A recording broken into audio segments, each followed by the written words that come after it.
Aha, I should be live now.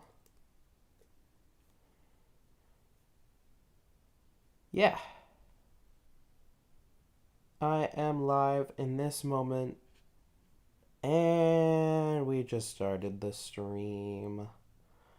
Hi, everybody. Oh no, was it lagging? Is it lagging? Well, I guess I'll find out.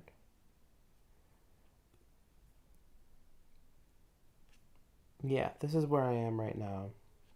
This is Genesis 34. Is it lagging?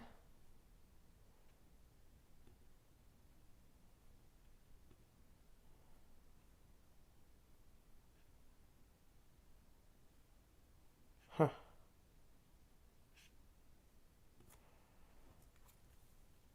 I guess I'm talking to myself then. And the stream didn't work? Maybe it did.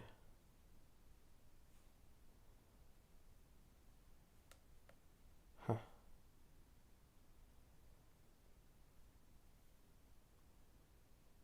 Oh, no, there's someone watching. Whoops. I had to check on my phone, and then I got a Duolingo ad. I hate Duolingo ads. Okay. Yeah, there are two people watching, it seems, and the stream isn't lagging. So,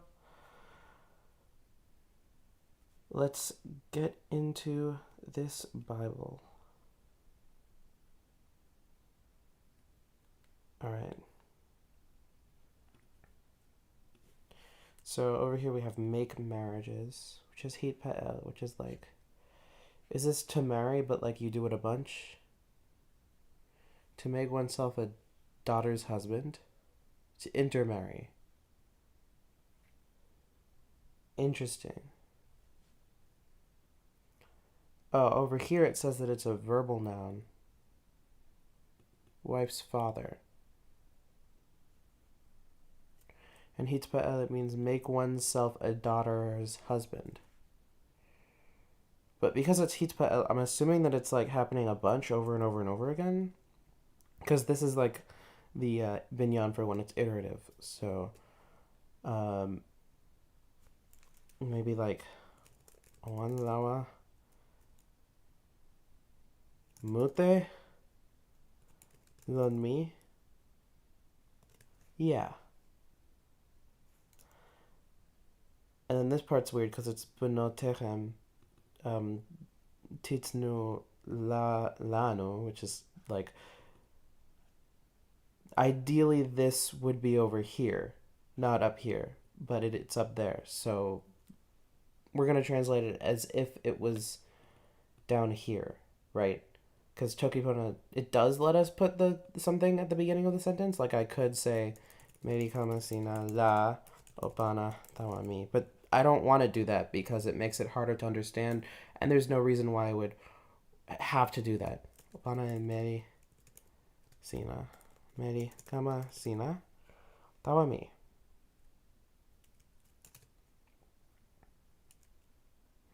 Kama yo e Meri kama mi tawasina. Great. Non poca mi la sina. Is this Yashav? Yeah, Yashav. Yeah, this is Yashav. Uh-huh. Yasina awen lon ma. Hmm.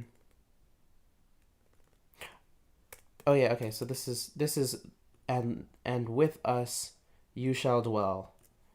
Basically this is a period here. The little wishbone thing is basically serving as like in English for this we would use a period. Sometimes that little fishbone or what's it called? Wishbone, little diacritic thingy serves as like a comma or a semicolon, but here I think it's a period. Because then over here you might think it's like you shall dwell in the land or something, but no, it's and the land. And then there's also this, which just means this one just means and, so that helps. Ma lidon sin bin sina. Dwell and trade in it. Awen. Okay, this is interesting because it's not. There's no in here. There's the third person feminine singular object. So it's like trade it, not trade in it. But let's see what this one says. Genesis 34, I think, is where I was at. Oh no, there's no BDB for this one. Hold on.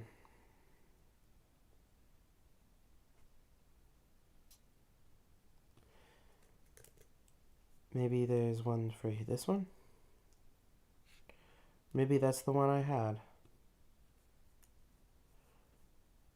There's no BDB. Yes, that is the name for the symbol. It's a Greek name for something that's only used in like it's Greek, right? Is that Nocta Greek?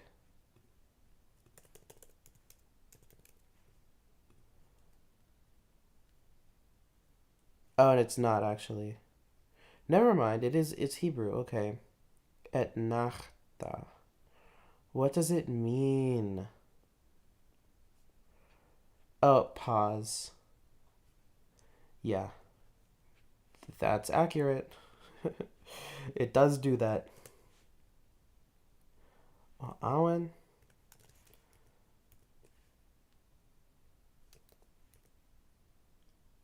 In Shechem, trade is offered as an enticement for intermarriage. But it's trade it, not trade in it. Esun. I think I just want to do io here because even though it's like they're not trading the land, right? Or maybe they are trading the land. You know what? I think they are trading the land because we have haaretz, which is the land, and that's a feminine noun. And then over here, this is a feminine direct object. I know I forgot to give Key my contact info. I just have given Key my contact info. Oh, you said the face one. Yeah. That's literally my face right now. For real. Okay. O esunema. Okama. Okay. And acquire possessions for yourselves. This is a nif'al verb, which means it's probably going to be passive, but it might not be. I just don't recognize achaz. Oh, grasp.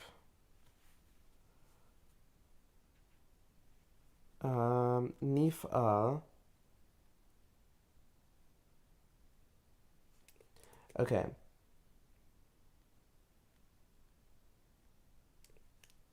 Acquire possessions for yourself, but over here it's like grasp for yourself. So does the nif'al mean the same thing? Oh, it can mean have possessions. So for example, in this exact verse, it means have possessions, but in a lot of places, it's a passive, so it's like to become possessed. First time you get here, E-Fly, to one of these streams. Well, I'm glad you're here, E-Fly. Um, sometimes I show up E-Fly to things, and um, it's just like me and a few other people waiting around for everyone else to show up. Like last week after I streamed, I went to the bagpipe rehearsal, and I was super E-Fly, like very E-Fly, like about a half hour E-Fly. It was just me, um, the pipe master general, which he doesn't like being called, but I think it's funny to say that because there's no way he's watching one of my streams. Um,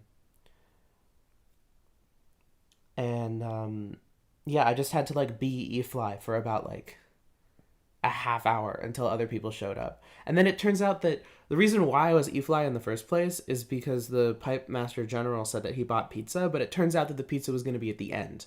So 40 minutes of us being super duper hungry and playing bagpipes, which is very labor intensive for all parts of your body because you're standing and you're holding a very heavy instrument, and you're breathing and squeezing, and you're moving your hands at a very weird angle. If you don't like that, you have about like a half a second to get the bagpipe in the right position at the beginning because everyone has to do it in unison really quickly. And if you don't get your bagpipe in the right position, you just have to play in an uncomfortable position for like 4 minutes straight. Um, so I was e-fly because I wanted to eat pizza before that, and before that I didn't eat any pizza. But it turns out I didn't even need to be e-fly. Like I could have been late instead of e-fly. Um, yeah. Anyway, sometimes it can be really fun to be e-fly to things though. Because if you know the people and you're friends with the people, then you can hang out with them for a while, and you get like a half hour of hanging out with other e-fly people. Anyway, anyway, what's chat talking about? Early damn sausage fingers. I like e-fly though. I think it's better than early. You know, I'm gonna coin a new toki pona word. It's ipa from e-fly. It means seen, which means early, I guess. Does it mean early? Seen just means like new. Okay, e-fly ipa means early. Okay, anyway, acquire possessions for yourself. So just seize for okama yoe yo, I think.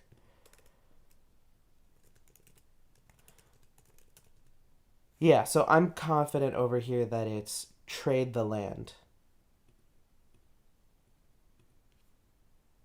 Malidon sin pasina o awen o esune ona o kama yoe iodon ona.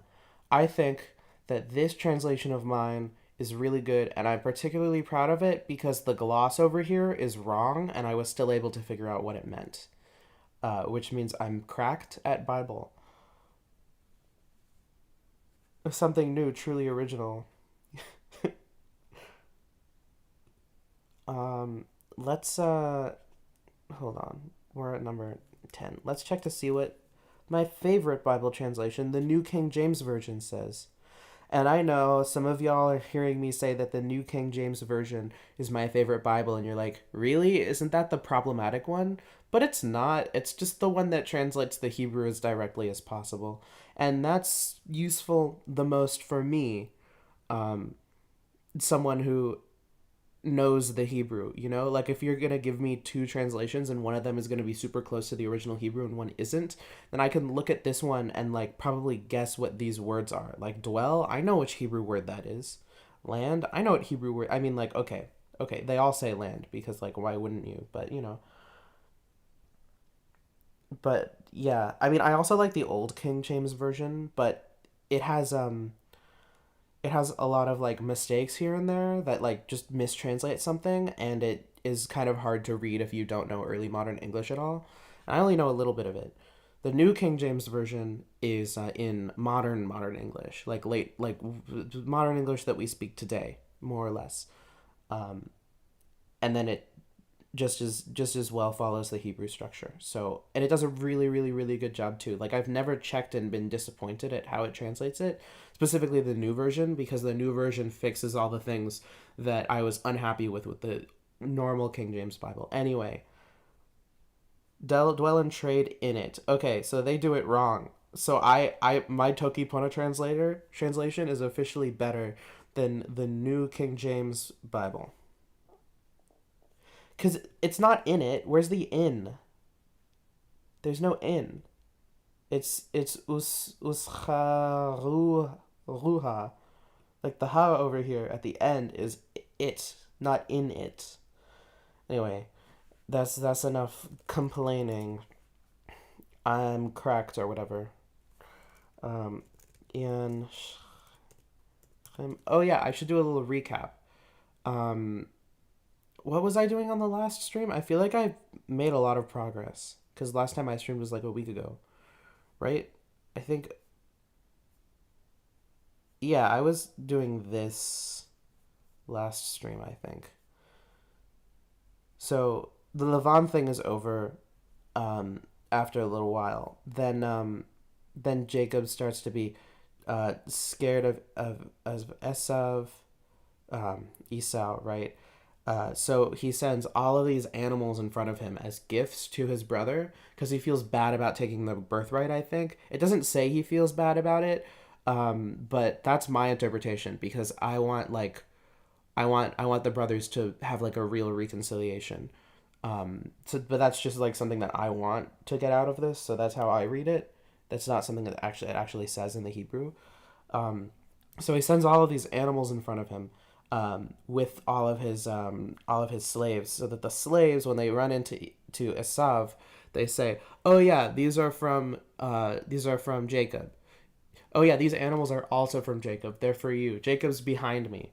So that happens for a while, and then finally, Esav uh, reaches Jacob and his family, and then Jacob like prostrates himself like 7 times, like prostration, like uh like where's that one image? It's like hold on, there's a specific image like this kind of thing, right? So so he does this. I don't know if he does the specific thing with his hands like that, but he gets on the ground like this, and then he kind of gets up like over here, right? And then he like kind of inchworms his way um like through 7 steps all the way up to Esav, and he's like, and he calls Esav his lord, and he calls himself Esav's servant, which is a way of being hyper formal to royalty. So he feels really bad about this. Is my reading of that. And then Esav is like, "Yo, bro, let's just hug," and and then this part's interesting. While he's hugging, I'm gonna actually pull up the exact verse that this happens in. Where's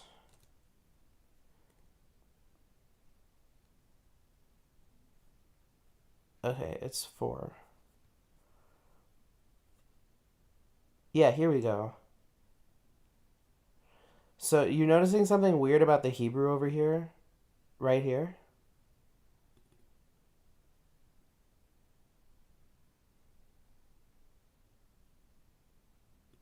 No, not noticing that dot over every single one of these letters. This is not something that happens typically in Hebrew. This is atypical. This is weird. So I had to look into why this is the case. Apparently, this only happens um, 13 times in Genesis and 2 times in any other writing. This is an extremely rare type of marking, and it means something slightly different every time. And also, nobody knows what it meant originally, but we keep it because it means something. It's calling attention to this. And some biblical scholars say that these dots mean that when Esav kisses Jacob to reconcile, he's doing it insincerely. I think that's stupid. I don't know why those dots have to be there. Maybe the kiss is just really really really really emotional. Maybe they're just like emotionally kissing. I don't know. It's like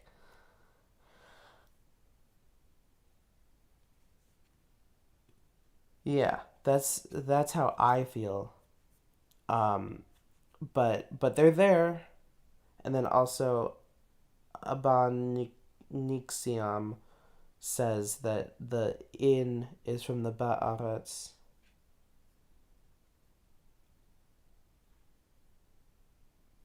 Um, but I don't see that anywhere. So so how could it be from something that's not there? It just doesn't say that. What do you mean?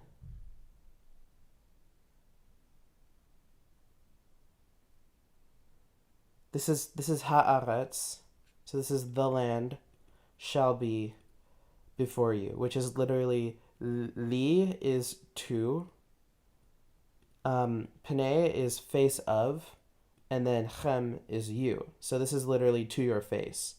But lifne is this part is used as like a preposition by itself because it's like it got lexicalized into a preposition.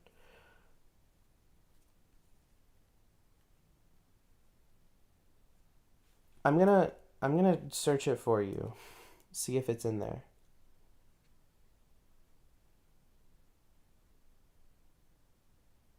Oh, did I just miss that? Oh no, that's like way later. That's way later. That's all the way down here. This is verse 21. Um but Aretz doesn't come up until then.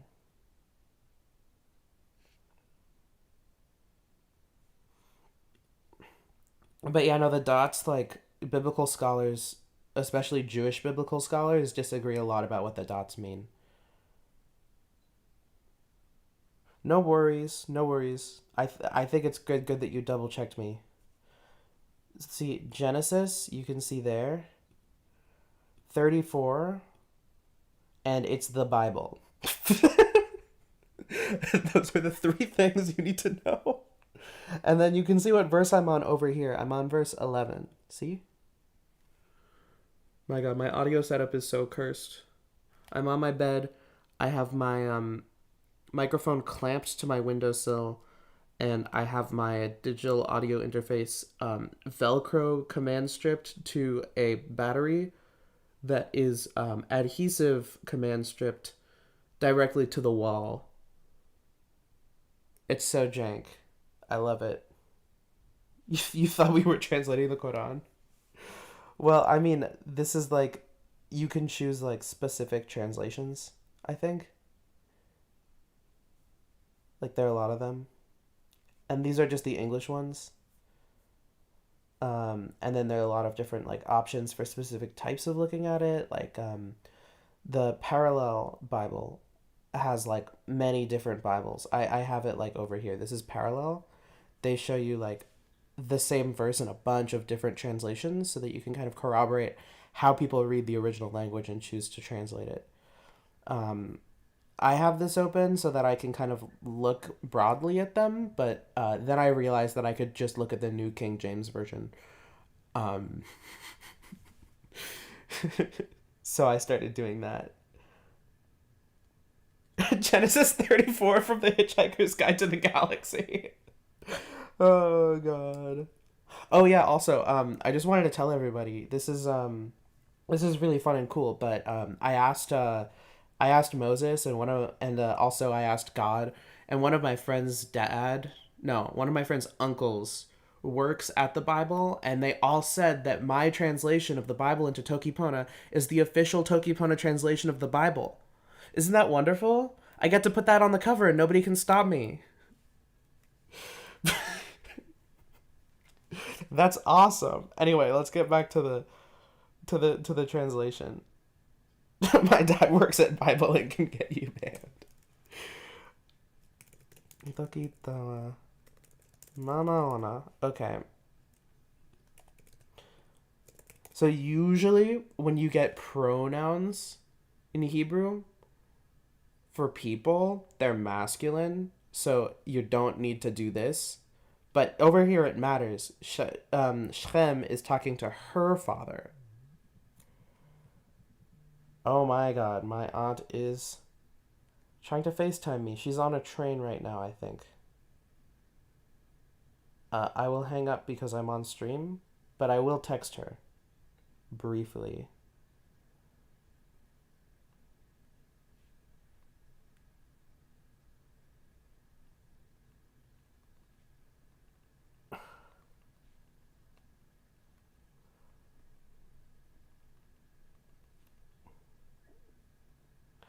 Okay, great.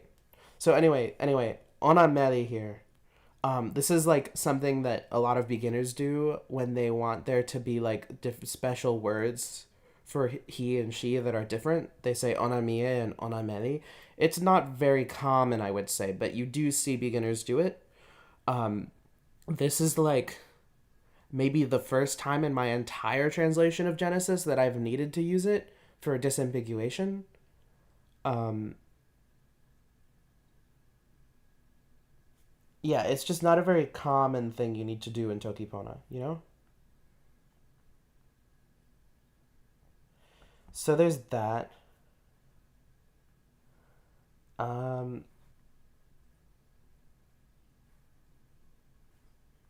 oh, hold on, my phone's being weird. There we go, my phone's normal now.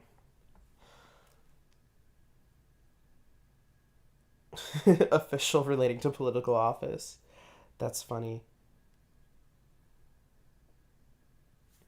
Anyway, if any of you attending the stream are new to Tokipona or not very good at Tokipona and haven't had conversations about this, know that I'm doing this because I know how to use it right sparingly. It's don't try not to use it because it's like most of the time that you will want to use it, it will be wrong, I think. Ona io and ona ya. I don't think they do that because I don't think they're thinking too hard about animacy. They're just thinking about gender because it's like language does gender more, you know? You're always thinking about gender if you speak a European language, except for like Basque and Hungarian and Finnish. And even then, you're still thinking about gender, I think, just like differently. Does Hungarian have like grammatical gender? Does Hungarian have like grammatical gender? No. Awesome. Okay, anyway. Back to the Bible. Tawa mie sama ona meri. Okay, so this thing, let me find favor in your eyes. This is another thing that I dislike about the new and old King James versions, is that they say "let me find favor in your sight," even though, even though, to find favor in someone's eyes is an idiomatic expression in Hebrew that directly means to like something.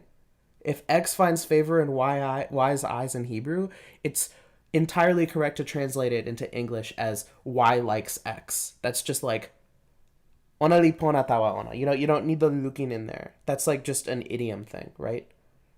Um, which is why I have not in my translation been translating it like that directly because it's just an idiomatic expression, you know? Um, I think maybe the first time it came up, I put a footnote about it, but I guess another example of one of these would be like to be angry is to either become hot or for your nose to become hot. Um, and when you get hot, I often just say pirin utala. Sometimes I say like pirin utala seli. But for the nose one, I like don't translate that. I just translate as being angry because it's like it's an idiomatic expression. It's like you wouldn't translate got your goat as kamayo es solicina. That would be stupid. You would translate it like the meaning, right? Not not the direct phrase. So that's what I'm doing over here. Mi wile pona tawasina. It even translates better into Tokipona because it's like I find favor in your eyes. Mi pona tawasina. And this is what's the H? Cohortative. Okay, so like let me find. See, when I was learning Hebrew, they never taught us like what the actual verb form for the cohortative is.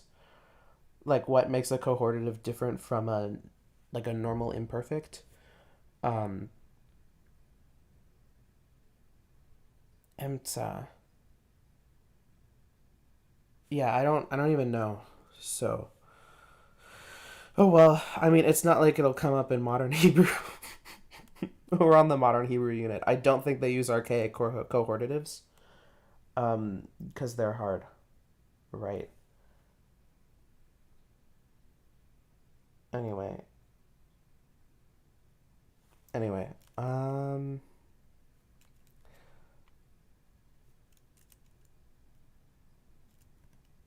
sina toki tawa mi lami pana. And you might be wondering, why did I put two W's in tawa here? And I'll tell you, it's actually totally intentional. I'm kidding. I'm kidding. It's a mistake. Okay. There is a thing called the pedagogic noon, which is where sometimes, every now and then, a word will just have an n at the end of it, and in the past I've considered translating it like it's usually toki, or usually like amar has is like amaran or something like that with an n at the end. So in the past I've considered putting tokin with an n at the end, which would be really funny, but I'm not gonna do it. Because I just think it would be stupid. The paragogic noon doesn't do anything like grammatically or semantically. It's just kind of there so that you can pronounce the Hebrew better, I guess. But it's really rare, and it doesn't mean anything. Anyway, ask. Harbu. Oh, okay. So this isn't. Is this ask? In hif'il it means make much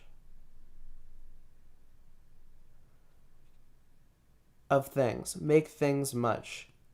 So over here, ask.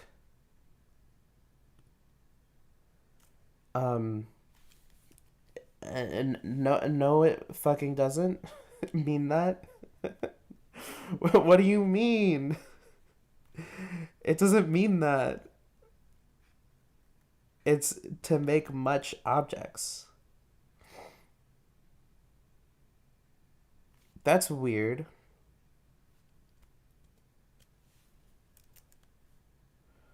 Uh,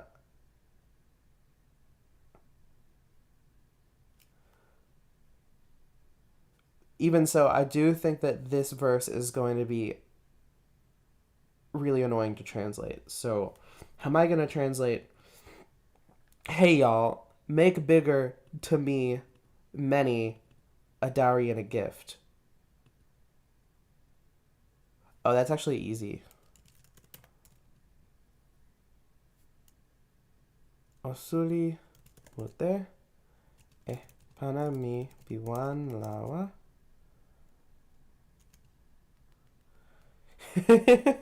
You finished your math class work.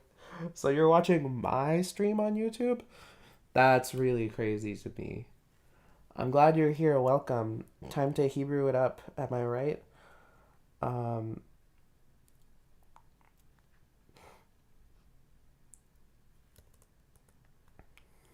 Usulimute para mi piwan lawa. Oh, it's not even para mi. It's just para. Tawa mi. Pana. Matan. Isn't like masane the typical word for gift? So this is just like literally something that's given. I mean, do they both come from? No, masane means camp. No, that's machan.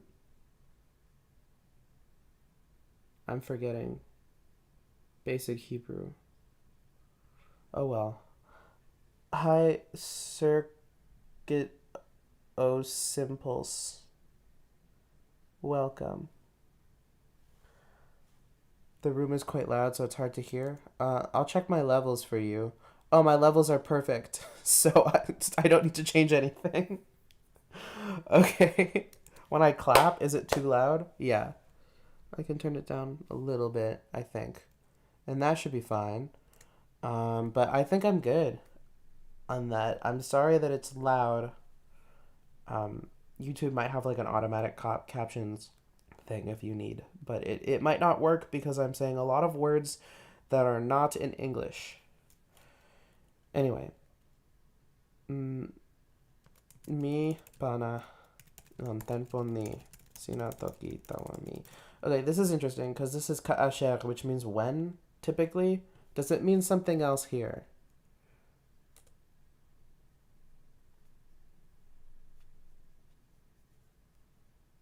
Uh,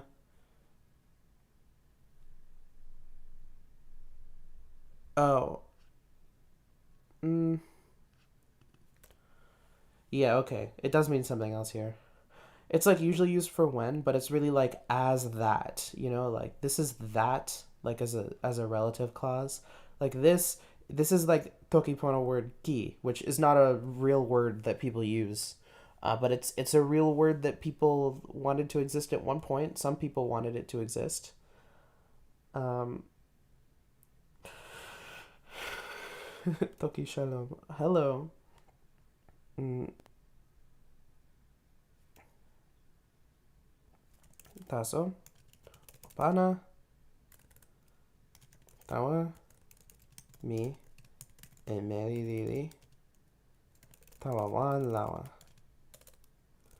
And wan lawa is like legal marriage, because that's what they want. They want like marriage like to be officialized. Like I don't know if there's a governing body in the area besides Shchem's dad, but also like there are lots of different ethnic groups and like they're all kind of following the same set of like ancient laws that have been lost to us. Um but like they all know the laws, but they haven't even been said yet. Like Moses receives all the laws later. Um which is why Genesis 38, which we're not going to get to Genesis 38 today. But oh god, we're really close to Joseph. We're really close to Joseph. Joseph starts right here. We're on Genesis 34. We're 12 verses in. After 34, I have 35, 36, and then I have these ones, which, yes, I have already translated these verses before, these chapters, but I do want to redo it because I want it to be a continuation of the same style of this translation.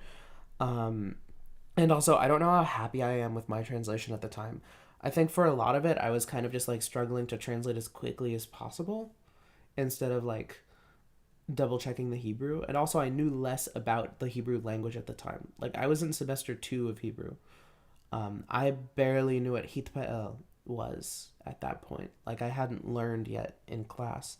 I thought it was always reflexive. It's not. Sometimes it's cyclical.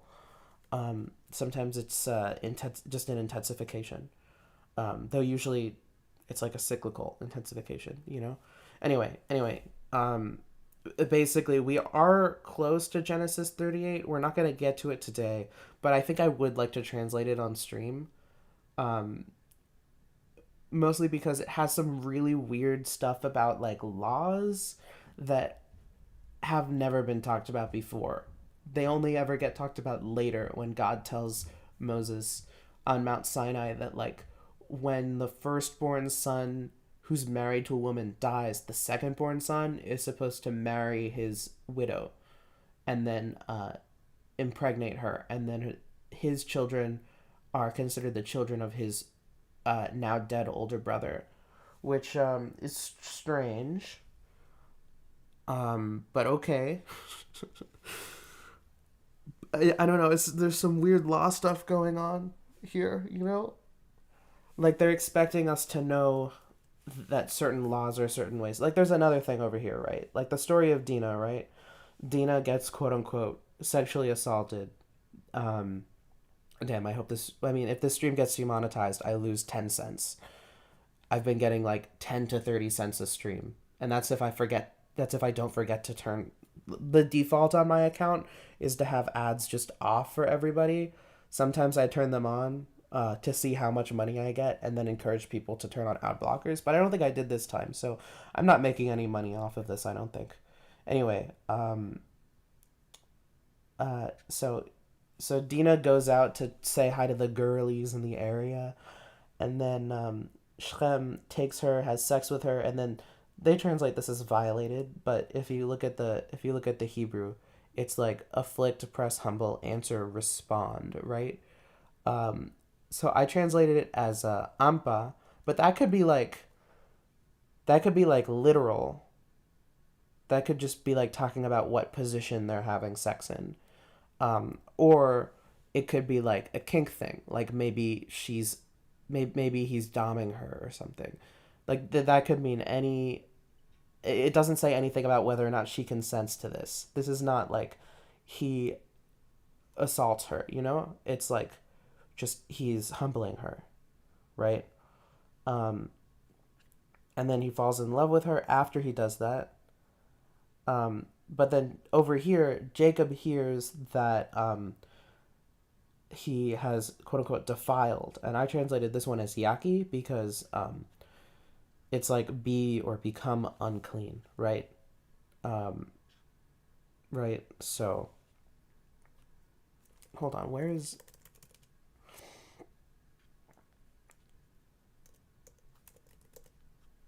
Yeah, okay. PL. It's like to become sexually unclean. Does that have a different meaning? Yeah, okay. Yeah, so that's this is correct. But that's just what Jacob hears. Jacob hears that this happens. Um and there's something about like how it's really bad that it happened. Um Verse 7, I think. Yeah, so the sons came in and then they're grieved. Um like very grieved. Like over and over and over again they're sad, I think. Or like they grieve themselves. I guess it's unclear. But oh wait, I should turn on live chat in case, just in case. Not that I don't think it was a problem this time. Not that I think it was a problem this time. I don't think it was, but you know. And then they're sad, and then it says over here because an outrage has committed in Israel. Over here, this is not the place Israel. This is like in the context of Jacob because Jacob has been given this name, and there's no reason why the land should be called Israel at this point. Um, it might also be just referring to like Jacob's descendants, like as a group, but I just translated it as Yan Israel. Um, so like to lay with the daughter of Jacob is a thing that ought not to be done. Um, so like what does that even mean? Like how are we supposed to know that? And why is that something that ought to not be done? A lot of people look at this and interpret it as like this is against premarital sex, but then in Genesis 38, Tamar has sex with her father-in-law, and does give birth to two non-incest babies, which is very uncommon at this in this book because everyone's an incest baby. But oh, it's International Transgender Visibility Day. Um, I'm looking at you all with my eyeballs. Be seen, I guess. When's Transgender Invisibility Day? I want to know when trans people get to turn invisible and like rob banks without getting noticed, you know? Anyway, um so so basically Dina gets quote unquote defiled, but my reading of this is just that like her father is kind of pissy that that someone has had sex with her before she got married, which is like why do you care? That's her choice, right? I feel like it was not. I feel like whether or not it's consensual, we cannot know. But I don't like Jacob. I think Jacob is like an asshole. Like for most of the story, I do not like the way Jacob is characterized at all. I don't like the things he does. He's kind of painted as like this clever person, but all he ever does is like pull the bark off of twigs and then like put them in the troughs of animals, and then they like but it's still like an asshole move because he's doing that so that he can steal animals from this other guy through like a pact that they make. um yeah, it's weird. It's weird. So like did is the revenge justified? In order to answer that question we need to know what the revenge is, and if you already know what happens in this story, don't say, but everyone else, I want to hear what your guesses are in the comments. What do y'all think the revenge of Dina is? put your guesses here. Don't say if you already know. I think that you might be surprised. I'm gonna wait for some responses to come in, but it's probably worse than what you think the revenge might be, especially considering um, that Jacob just says. I'm pretty sure. Does Jacob say yes? Yeah. Well, okay. I'll just say Jacob says yes to the marriage thing. Um, so you have the dad's consent, I guess, retroactively for premarital sex. It's weird, but like, what is the revenge? Like, what happens? Infanticide is a wild guess. Hmm. It is perhaps worse than that. And it might also include that. We'll see. Okay. Um, you can keep guessing, but I'm gonna continue the translation. Yan kama piyan Yaakov li toki tawayan Shechem. Ano li toki? Sona tawayan Shechem tawayan Hamor. April 1st through March 30th. That's funny. Passover Seder is tomorrow, and it's on April 1st. So I'm fully expecting to show up to Passover Seder and the whole building to be empty because it's April Fools and there's no Passover this year. That would be so funny. Anyway. So, Mama Ona Chamor. Okay, this isn't like this is really okay. This is something I want to talk about linguistics in general. What is an adverb even? I think an adverb is a lexicalized prepositional phrase. Prepositions are just fancy adverbs, right? So over here in English we have deceitfully as an adverb, but in Hebrew, what do we have? The locative preposition and then a noun. Mirma. I don't know what mirma means, but it probably means deceit, right? Let's check. Yes. So in Hebrew, this is like in deceit, but in English it's deceitfully. So adverbs are just fancy prepositions, right? No, other way around. Prepositions are just fancy adverbs. They do the same thing. You put adverbs in places. You can always turn any adverb into a prepositional phrase. Like my favorite thing to do is take any adverb and turn it into in blank fashion. Like verily into in very fashion is the prototypical one because it's in a poem I found and I put it in all my YouTube videos. But like you could do like happily in happy fashion, serendipitously in serendipitous fashion, stuff like that. Yeah.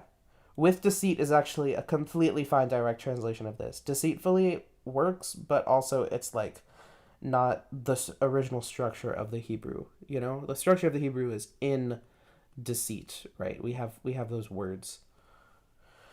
Anyway, lon lon ala. Okay, so over here I'm using lon twice in a row. This is the locative preposition. This one is a noun that means truth, and this is the negator.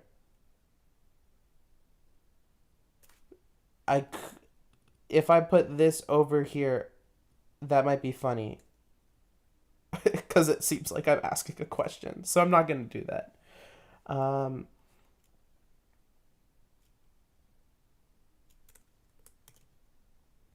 Ritoki.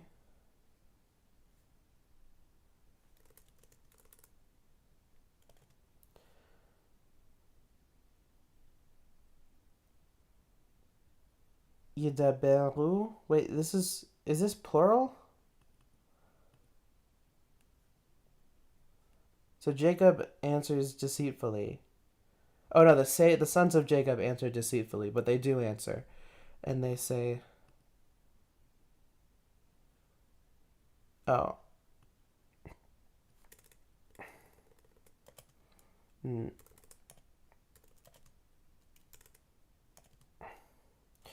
cannibalism, I don't think ever happens in the Bible. It does happen in Greek mythology a few times, but it doesn't happen in like Hebrew mythology. Mythology being the book of Genesis and the book of Exodus and the Torah. I think that falls under myth, like as a structure. That doesn't mean that people it's not spiritually significant to people, but I think it's ridiculous to say that it's historical. I don't think that Israelites were really ever in Egypt, like living there as an ethnic group. You know, I don't think that the events of Exodus happened. Um, I think it's just a metaphor for oppression in general. And it's a reminder. This is what I always say whenever I'm at Passover services. But I think it's a reminder that um, we if we are not in a situation where we are being oppressed by another group of people, we need to remember a situation where we were in such a position in order to um, understand and support people who are currently being systemically oppressed, as we have been in the past. And that's something that this story can help remind us. That's what I get out of Passover.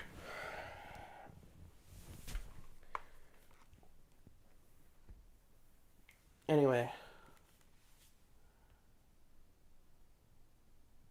anyway, um, let's see.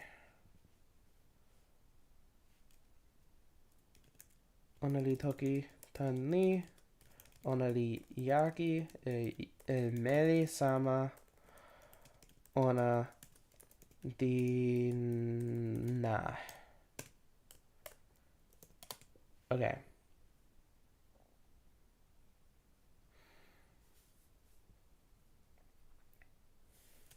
Onali toki tawa ona. Mi ken ala palie ioni. Mi pana meli mi tawayani. Palisa ona. Li awen yo ale celo. Okay. Okay, kids, close your eyes, because we're talking about circumcision. This is a part of this story. They're like, nah, you gotta be circumcised to show your devotion to God. And there's no reason why circumcision should show devotion to God, but it just says that it does.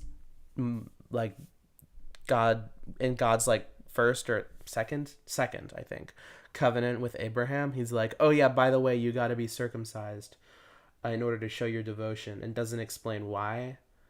It's so weird. Anyway, Tani, a reproach, an insult.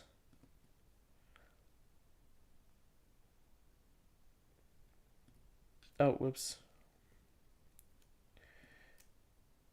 Niri Ikea Tawami. Tasso? This is one of the few times they actually use the Hebrew word for but.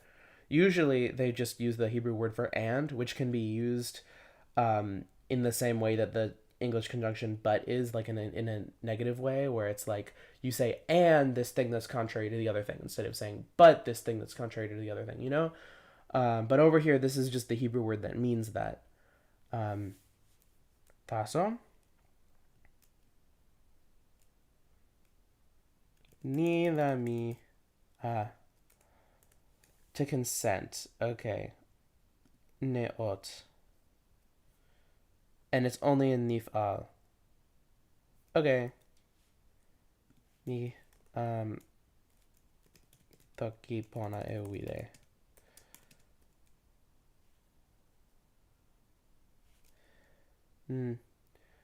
Sinakama sama mi. Sedo pi ale sina. Seropi mie aresina di kama weka.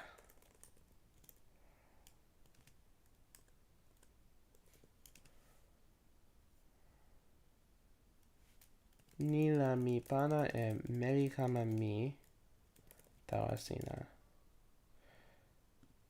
I'm gonna put mute because if I don't put mute, it might seem like it's just talking about Dina. But they're saying that if all the men become circumcised, then they'll give all of their daughters to that ethnic group, and then it'll be like they're basically they're saying, okay, all the men get circumcised and our ethnic groups shall become one ethnic group.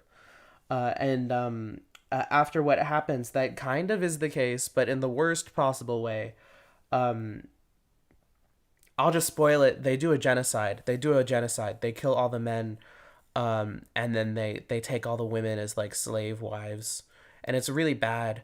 And then it's just really bad. Um, and then if you know anything about slave wives, they have kids too, but the kids are considered like the children of the owners of their parents instead of like of the slaves themselves. Um, kind of. It's it's weird. It's bad. Um, it's bad, but at least it's not incest. Am I right? God, this book is so problematic. This is such a problematic book. Oh my god. Uh,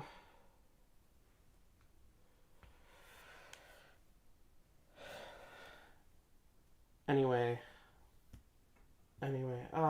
I wish there was less genocide in the Bible. It's like, come on, is that really a tall ask? Like, seriously, is it a tall ask to say, can we have like less genocide in the Bible? Anyway, Tawasina, mi kama yo e meri kama sina tawa mi. Mi awen lon poka sina. Yeah, we will become one people. They're talking about merging their ethnic groups. They don't do it in this way, but it's like, uh, mi kama kulupu wan. Yeah. This is actually one of the few Bible passages that I read in my Hebrew class. I don't know why we chose to do this one, but some people in the class wanted to do this one for some reason, even though it kind of sucks. Because it's like there's a potential sexual assault, and then the retribution is a full genocide. Like, this is not a very fun thing to read or translate. Anyway, let's get through it. Because if we get through it, then we get to move on to whatever happens next. What happens next after Dina? Um,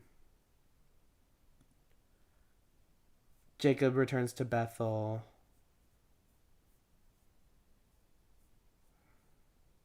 Benjamin is born. Rachel dies. Wait, Benjamin is born?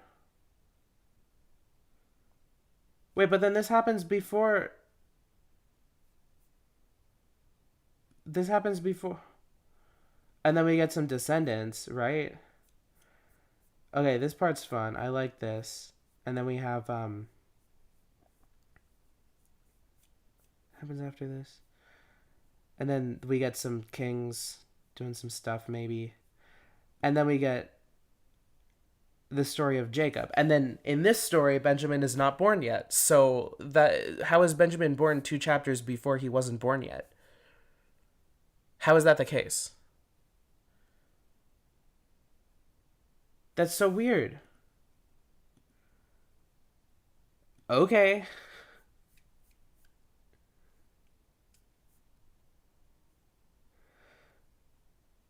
So weird. It's not a flashback. It's just presented as like, okay, and now Jacob's in this area, like let's look at it directly. It's dwelt Jacob in the land of the sojourn of his father. So this is Jacob's just hanging out in Canaan, and that he has some generations.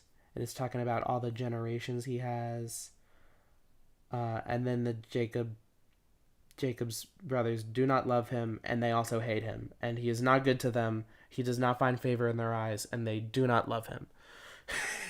And then they also hate him. It's very clear that Joseph. It's very clear that Joseph's brothers do not like Joseph. Anyway, I was on verse 17.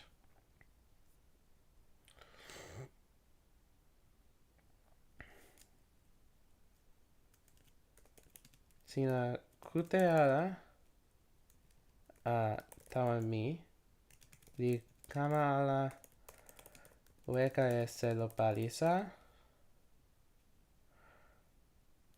la mi kama yo e me kama mi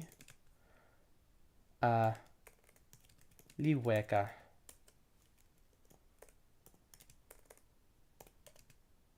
I'm gonna read this as a bedtime story to my daughter. If I ever have one. Which I'm not going to. But if I ever do, I will read this as a bedtime story at least once. That's a Lipa Monk promise. Li promise manka. Toki ona li pona. Tawayan chamor.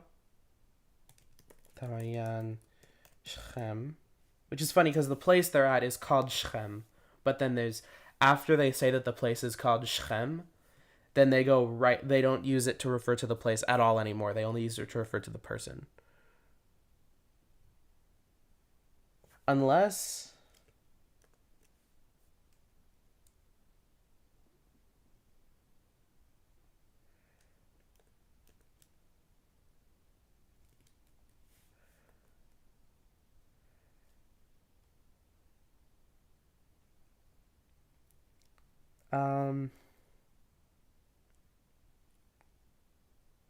No, they use it to mean the person a bunch.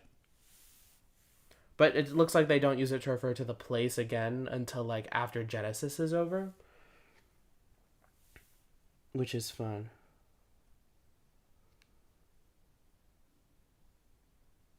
Okay.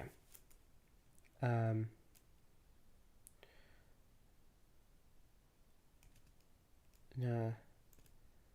mi kama pian chamor. Okay, and then we get 19. Wow, we're really flying through these verses. It's only been 1 hour, and we're already done with... What verse did we start at? I think we started at verse 8, so we've only done like 10 verses. I've gone through way more verses in a stream. Let's see if I can lock in. Like, my ADHD medication should be kicked in by now. Okay. Okay, to delay. Echar. This is okay, this is fun because Hebrew has the word for monsi, and it's used as a verb, it's used as a noun, and it's used as a preposition. Kind of like in toki pona. In toki pona, it can be used in a prepositional construction to show position, which is basically how it's used in Hebrew. It's just Hebrew, it doesn't have a preposition, an actual preposition on it. It like becomes its own preposition. Unlike with panim, which is Hebrew for face, which is used with a preposition. So Hebrew kind of does what toki pona does with preposition words. And the face and the ass. Anyway, this is the ass verb. This is like if ass was a verb. And it's in PL. Okay, it's only ever in Pa'al once. So then that's just what it means. Okay. Yan Mieli Awen Alalon Monsi Tawani. Okay, I don't see, like, this is like a direct translation, but it's like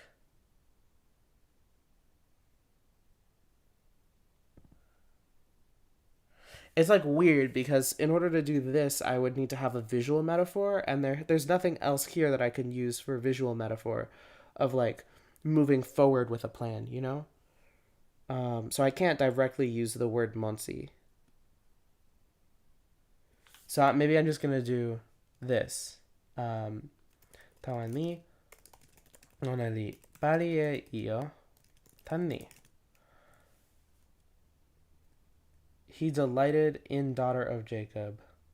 Chapetz. Okay. To delight in. Okay. Ona li olin e meli kama piyan Yaakov.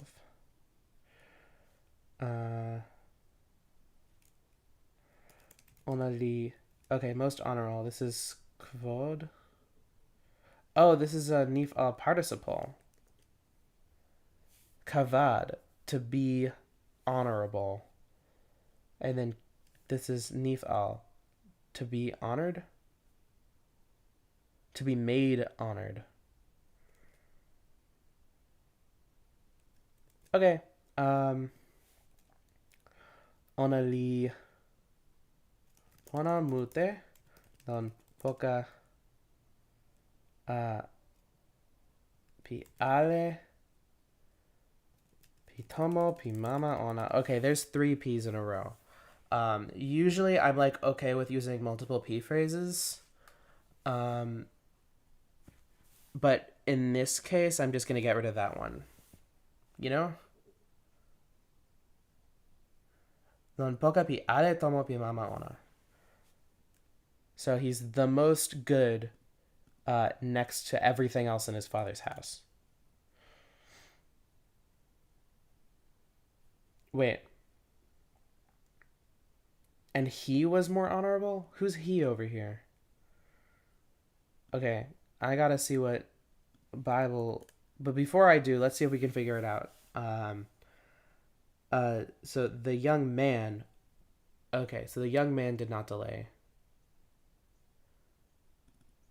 This is probably going to be Shechem, I think. Who's the guy who does the assault? The potential assault. It's not very clear. And in my personal reading, it's not one because I would feel bad if like I read that into this, you know? But like it's like a reasonable interpretation to say that it was a sexual assault. He was more honorable. So Jacob is more honorable than anything in the household of his father, but then his father's Isaac, and he's not relevant to this story. So let's see what the people do. The young man who was most honored in all of his father's family. Oh. So the he over here is the young man, and he's more honorable than everyone else in his household family. But the young man... Is the young man Shechem? So the young man did not delay to do the thing because he delighted in Jacob's daughter. He was more honorable than all the household of his father. And then the next thing that happens is Hamor and his son Shechem went to the gate of the city to... Okay.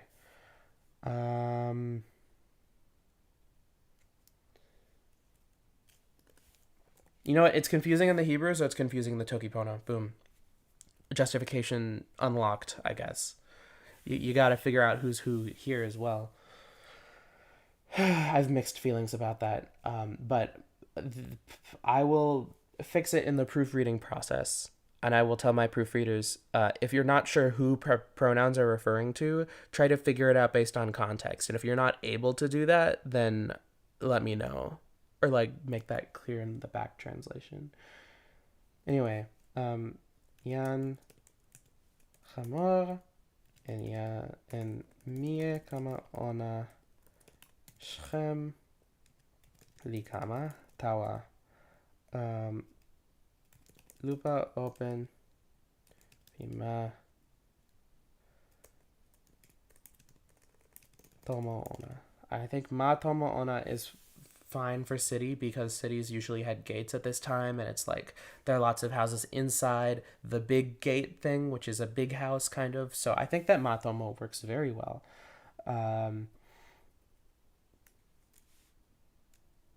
Onali toki tawa yan bi Matomo eni, and then we get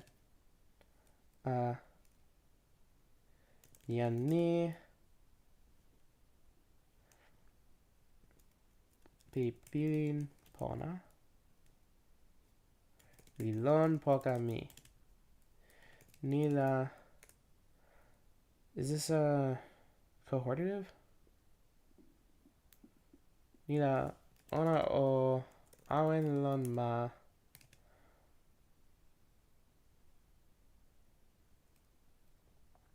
O esun. This isn't in it. This is it because it's direct object. O esun e ona ma osona mali suli pona a. Okay, so this is rahavat, which I think is wide. Okay, so this is from rav. There's a cha in there. I've never seen like adding like a consonant like that in the middle. Sometimes you get some consonants, but they're always like weak consonants, and cha is a pretty strong one. And the rav means big, but rachav means wide. So this is weird, but okay, you know, it's fine. I It's not like I can't translate it or anything. It's just interesting, you know.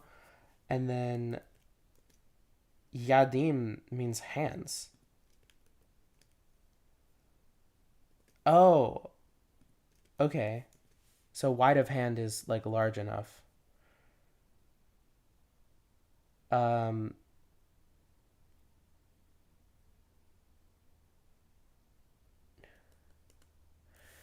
uh, okay, so let's look at what the yad, which means hand, once again, entry says. Of the land.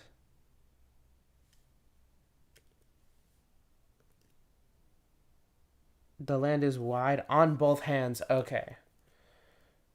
Mali suli tawa nasintu. So it's big in two different directions. I think that is a good translation. Oh, also, I did it wrong. It's yadayim, which is two hands. Yeah, it's the feminine dual. That should say feminine dual instead of FD. But anyway, yeah, so it's large of two hands means it's large in two directions. Haha. Haha. I'm good at this. Okay. Tawa Sinpin Ona. Okay. Before them, their daughters let us take to us as wives. Okay.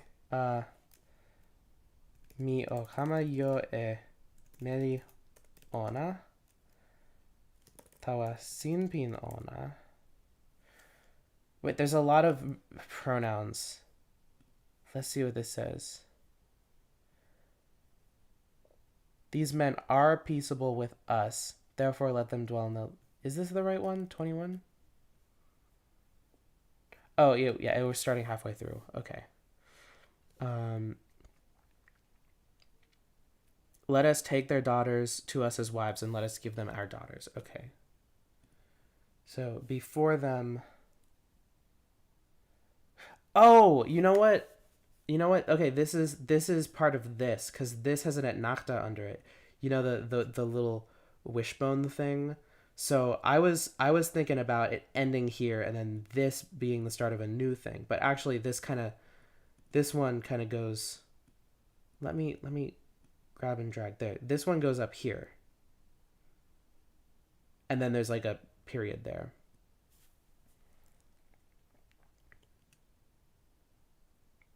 So it's large in two directions in front of them. Mi o kama yo emeri kama sina. Emeri kama ona. Tawa mi. Tawa wan. Lawa. Mi o pana emeri kama mi. Tawa ona.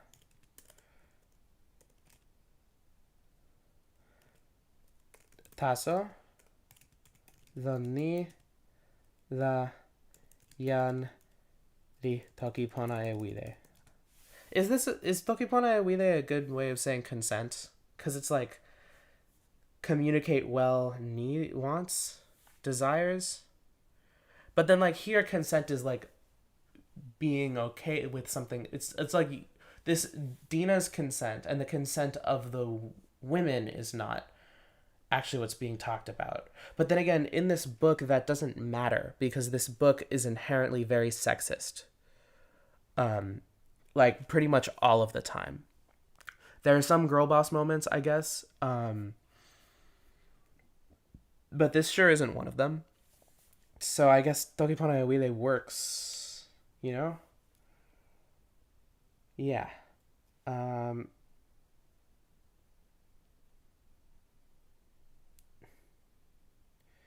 Toki Pona Wile. Tawa Ona.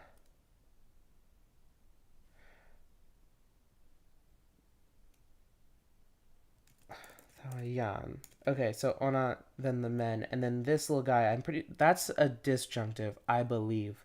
Let's check. It's the pashta. Um, it's a disjunctive. Okay. It's one of the chief disjunctives. So, and then the little chuk thing. Where is it? The ole. Ole is a. Oh, it sometimes uses a stress marker in text with that. Interesting. Wait, no, that one's above. Okay, never mind. Where's the one I'm looking for? There we go. Yetiv. Okay.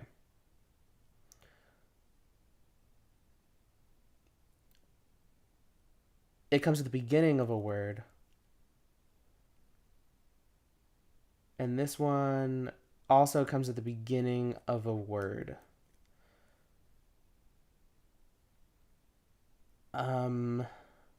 This is my favorite part because I get to go insane. Oh, here we go.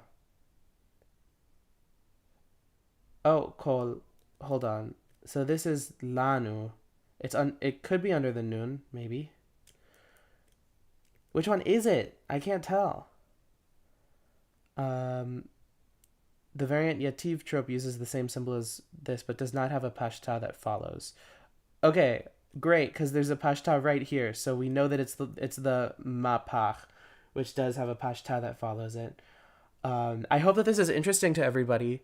As I hope it's as interesting to all of you as it is to me, because this is how we figure out what words are talking to what words. You know, this is this is an amazing system developed in the Middle Ages to help us figure out what the intonational information of the language would be, which for most other classical languages we have no information about. We just have to guess. But for Hebrew, we don't have to guess because we know which words are with which other words, which is awesome. Thank you, medieval Hebrew scholars. Very cool.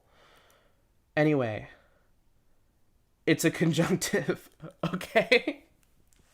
That's all I needed. Okay. So these two words kind of go together. Oh, wait. This one, what's that one? Because it's like kind of a pashta, but it's like. Pashta is at the end of a word. Like this one, it's at the very end of the word. But over here, it's not at the end of the word. So the question is, what is it? Will we find out? Is it the kadma? Ah. Otu. Yeah, otu. Okay, so this one's on the stressed syllable. Which means that's what it is. So this is what that one is. It's the same symbol as pashta, but it's in a different place. It's always on the accented syllable. Okay, good. We have the right one.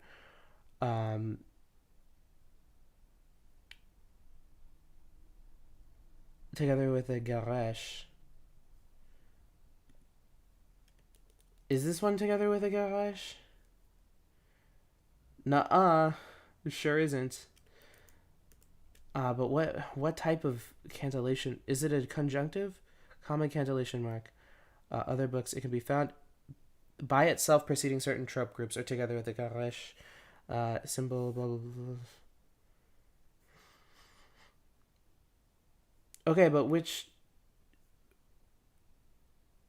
uh conjunctives and disjunctives in Hebrew cantillation? I just want something that will just tell me which one's which.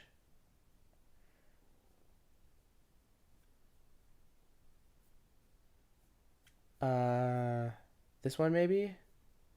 No.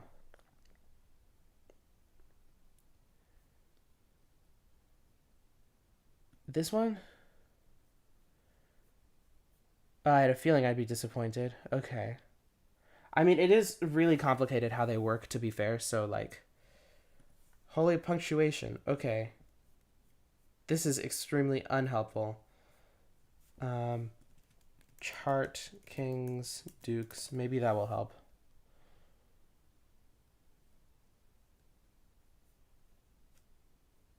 Oh, okay, great. No, that's too complicated. I just want to know which one's which type of thing. Oh, there we go. This works. Um,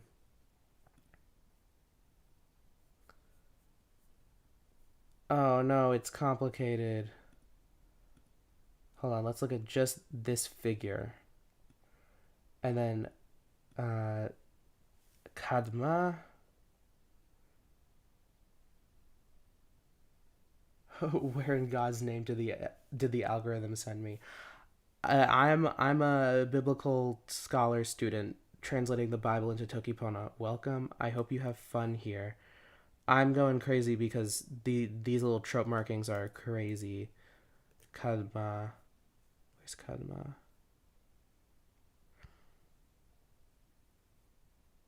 Is it not on here? Uh Kadma is the little guy at the top. Oh, there we go. Kadma. It's a conjunctive. Okay, great. I got my answer. So, will consent to them these men. So these three are all together. And then this guy, is that because like it's a little guy going to the right. It's not one of those.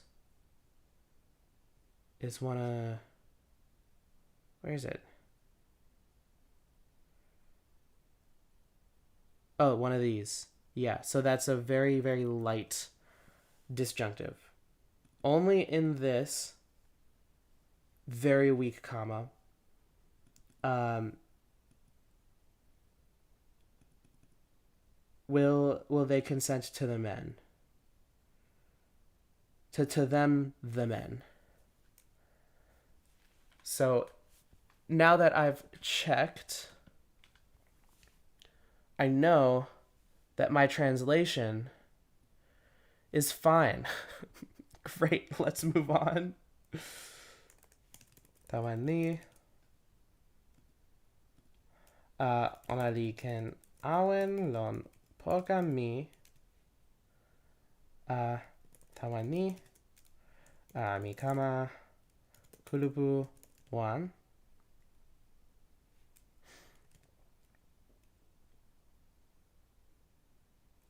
Mie ale mi vikama weka eselo tan parisa.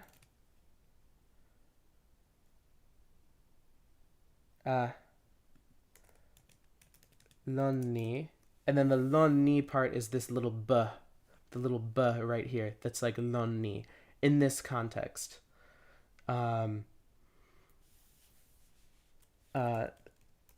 Samani. Uh, wait. Okay, this is weird. It's like if every male becomes circumcised as if they were circumcised, but they will be circumcised. So what do you mean as they were circumcised? Let's see what the various other translations do. Um, which one was that? 22. Okay.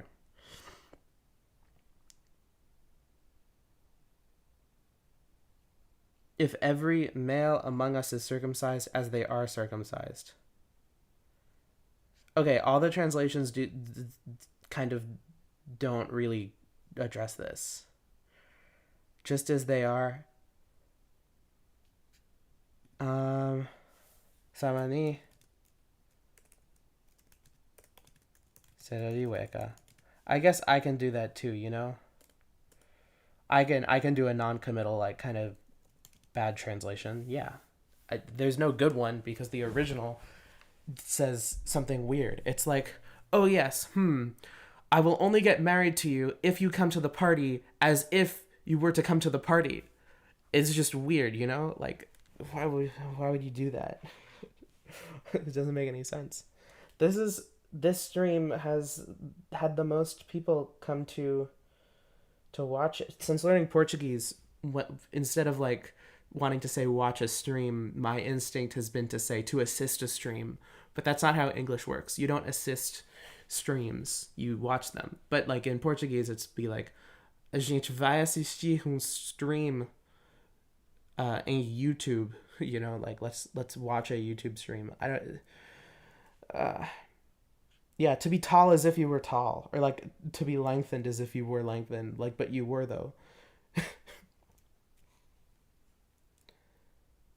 Uh, I could add a footnote about how it's weird.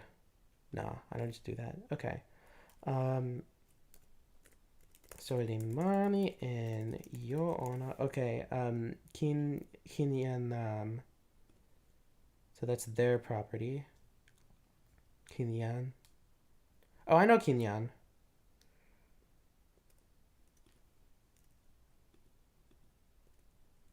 Solimani Ona and Yo Ona. And Alepi. Solimani Ona. Okay. Miknehem is one word for livestock, but then this is like also livestock. So like what's the difference? Let's find out. Let's find out. Okay. Cattle. Okay, all right. That one's cattle. So the maniana pitelo. Well, I always hate doing pitelo wala for cows because they also have like goats and sheep, and they do get milk from those. And then they also get milk from camels. That's a thing that they do in the Bible. Like just when Jacob gave a bunch of camels over to Esau, his brother, he made sure that all of the female camels were lactating so that he would have milk camels. But then this, like, what? What do you? So then like, what's the difference between a cow and a camel, right? I guess I could do like pitelo walo, pidnena ala, pico ala, but that's like too much. I think I'm just gonna do this. And you and ale episodi mani ona. Hello, this is like, are they not?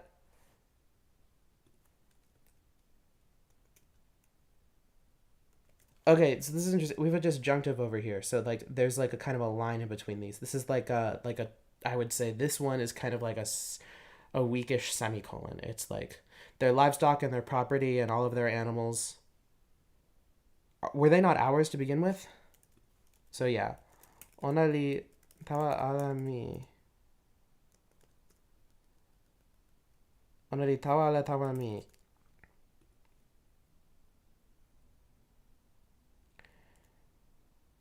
Taso mio toki pona e uide tawa ona. La ona li awen lon toka mi. And heated. So that's just listened.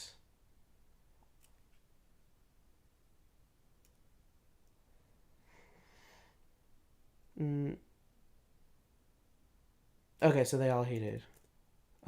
Ona li kute tawa yan chamor tawa mie kama ona Shem.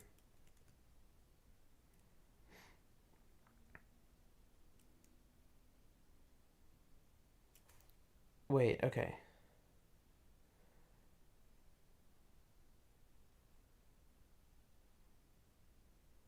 all who went out of the gate of his city. So then I think we can just say Yan Mikama Tawa Open Lupa Pimatomo La Ona Likute Yan Chamor the Tawa Yan Chamor Tawa Miakama Ona Shchan Matomo Ona. Okay, and then circumcised Mie Ale La Celo Parisa Ikama Weka.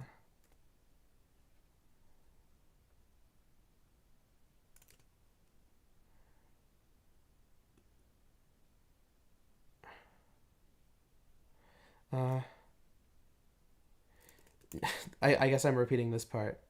Am I? Wait. Yeah, it's all so it says, and they heeded these people, all the people who went out to the gate of the city, and every male was circumcised, all the people who went out to the gate of the city, right? So Yani, I don't like the comma here actually, because it's like to go out, not to come out, you know? Yani tawa open lupa pi ma tomo ona la miality. Okay. It's a little wordy, but so is the Hebrew, honestly. Suno nampa tuwan.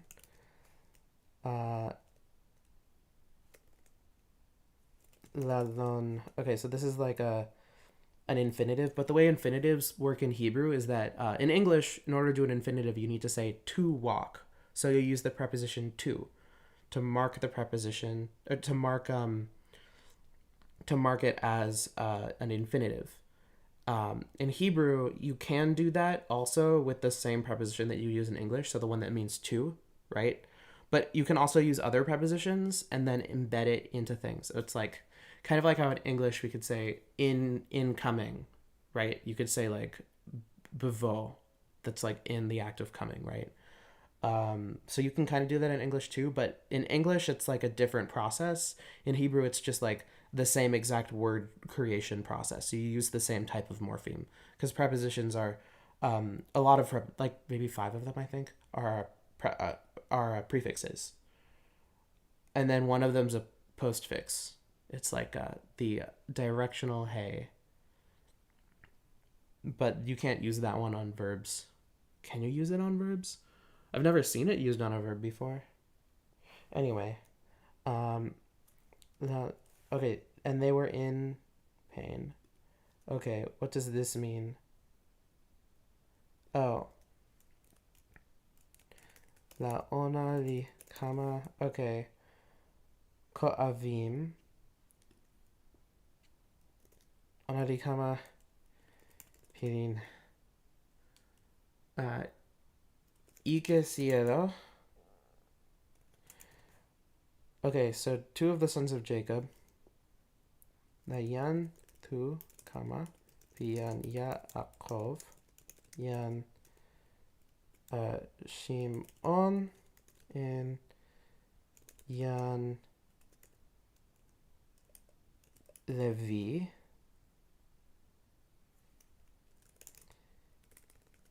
Yan sama piyan Dina.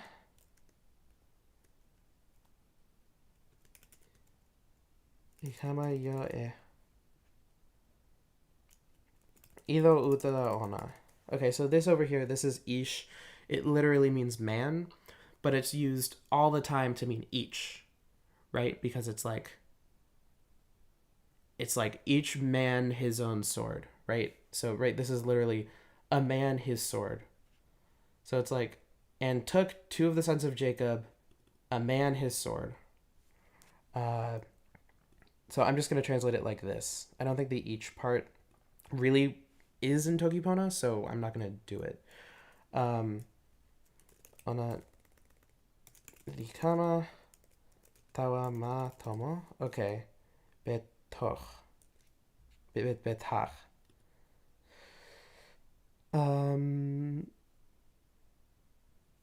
Is this the one that's used in Psalms? That one psalm I was looking at?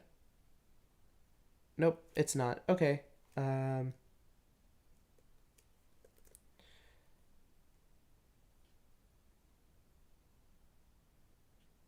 uh, on Wawa. So this is where the genocide part happens.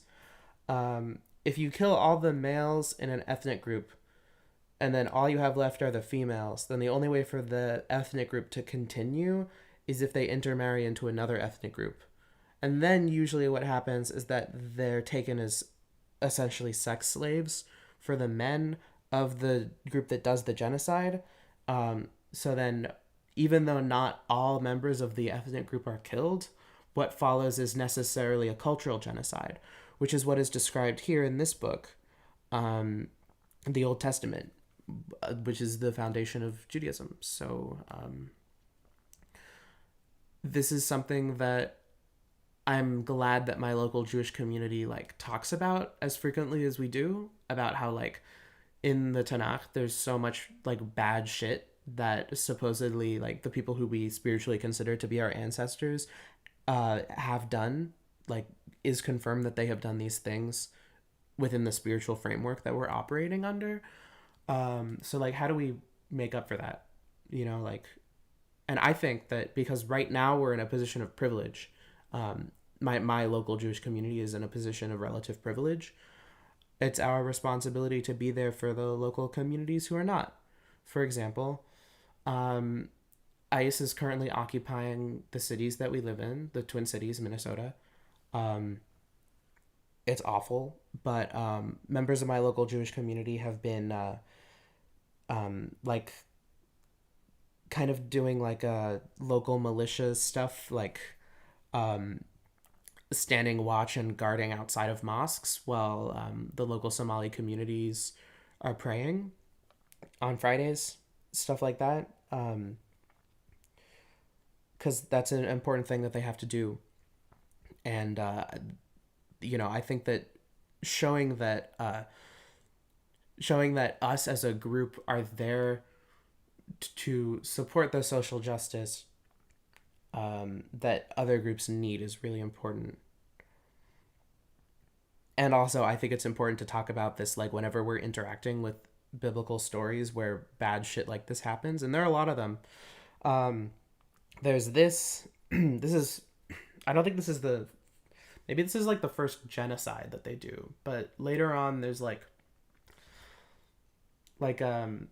you know the story of Exodus. A lot of people die, like the firstborn child. Um, Not just of humans, but like the firstborn of all the animals and livestock of the Egyptians during the 10th plague. They all die. A lot of people have already died due to the previous plagues. And then when they cross the Red Sea, God shuts the Red Sea and drowns thousands of Egyptian soldiers, I believe. And then there's this part about how like the angels are happy about that and they cheer, and God's like, no, no, no, you can't do that. They died, and that's serious. And I think that that's really important. We gotta be thinking about that, you know, like. And then after they're wandering in the desert, and they go to Mount Sinai, and then Moses receives the Torah, and then comes back down, and they keep wandering the desert for a while. Then Joshua takes them back to Canaan. Or does Moses take them back to Canaan? I don't know. They end up in Canaan, right? And then God's like, okay, you see all these ethnic groups here. Ask them if they're willing to be culturally genocided, and if they're not, then um, fully genocide them. And then they do that for like all of the ethnic groups in the area. Not like all of them, but like all the ones like in Canaan, they do that. And it's written, it's in the book that they do genocide over and over and over and over again. So this is the first one. This is the first like genocide that this group, because like the Israel, like the children of Jacob, very new ethnic group. Anyway, let's get back to translating.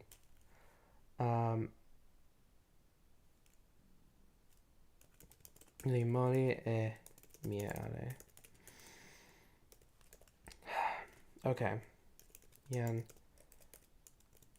chamor. No, I did the chamor and mie kama ona Shem. They killed with the P. Pe, mouth. Okay, interesting. Ona limoli e yan chamor e mie kama ona Shem. Pipican. Do I want to keep uta here? Because, like, it's mouth, but, like, you could see it as, like, teeth, maybe. It's like the mouth of the sword. Poka pi ilo uta. I think I'm just going to do that. Nikama yo e yan dina tan tomo pi yan Shem litawa weka.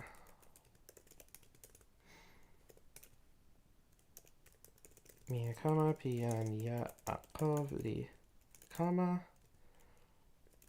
tawa chalalim. Okay, ha-chalalim. Chalal. Tamayani. Onali kamoli. Tan. Parisa pi open. Selo. Tamayani. Oh, wait. Onali. Okay, they plundered the city. To plunder. Yavaz. Oh. Biz. Bazaz. Spoil, plunder. Is that like to just attain? Yeah, okay. Only kama yo. Io ale. E io tan matomo. Tan ni. Meri sama ona. Yani yaki and meri sama ona. This is heavy stuff. This is really quite heavy.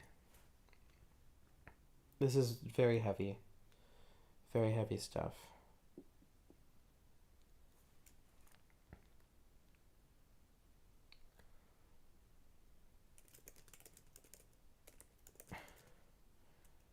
Onali kama e sori ko. E sori suli yo. E sori lili yo.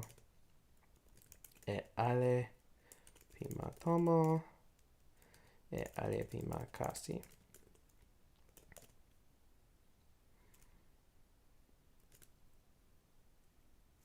E alemani.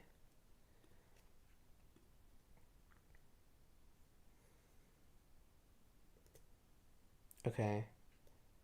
Oh, now the little ones. E alemani. E ale pian lili a. E meri ale.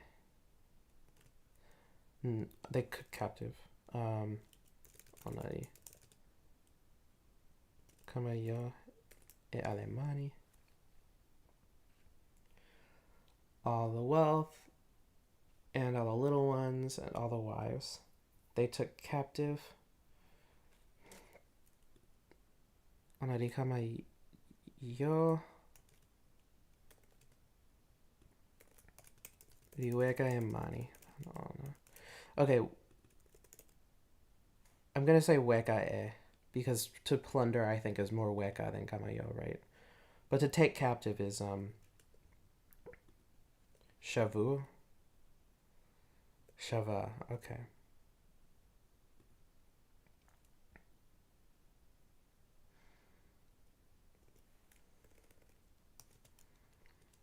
E alepi in satomo.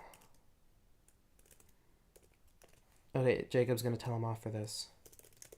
Yaakov li toki tawa yan shim on tawa yan levi.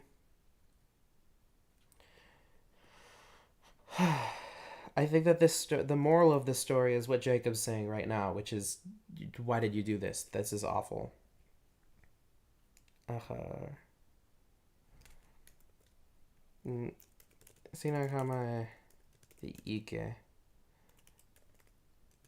tawami. Sinakama ike e mi. Ni. Sina, making me repugnant. Okay. To stink.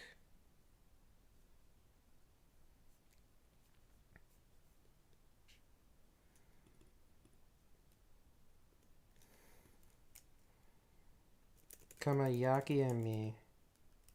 So this is not parallelism in the original. If they used the same word here that they used for to defile Dina, for Jacob to say you've defiled me, it would be parallelism. And I think it might have made this better, but they don't do that. So I'm still gonna say sina kamayaki and me. Lon yan ale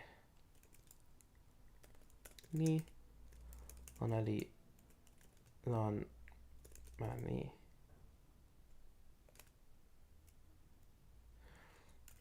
Lon yan kana oh, that's a C.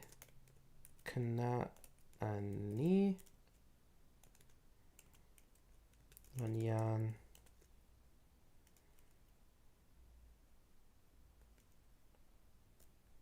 please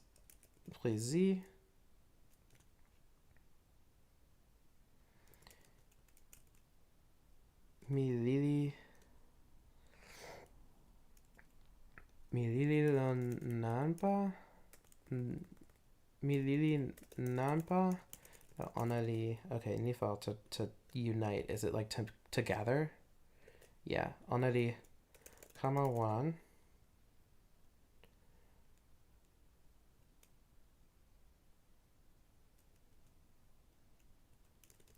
Lon poka mi li utara e mi la mi. Okay, so shamad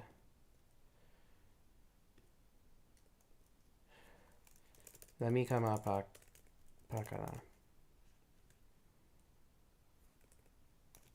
mi and tomo mi.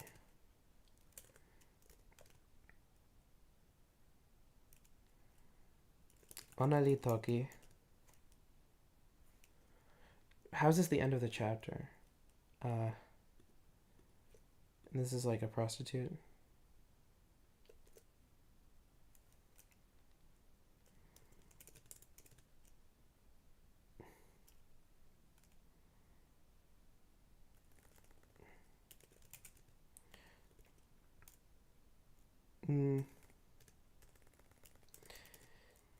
Meli sama mi li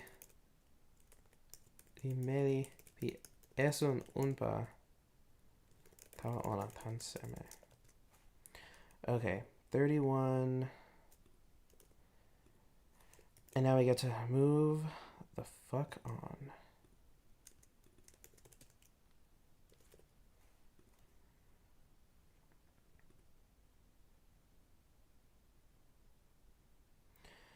All right. We did it. We're now 66% done. Oh, I missed my 1000th verse. That was during this stream. I recounted, not including these. Like in this keeping track of how many verses, I have that subtracted. When I get to those, I'm gonna start changing it. But you know. And that was indeed 31. Yeah. Okay.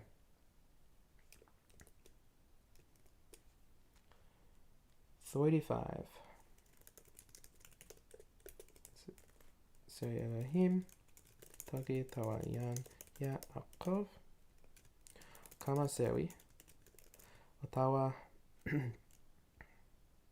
Ma bit el.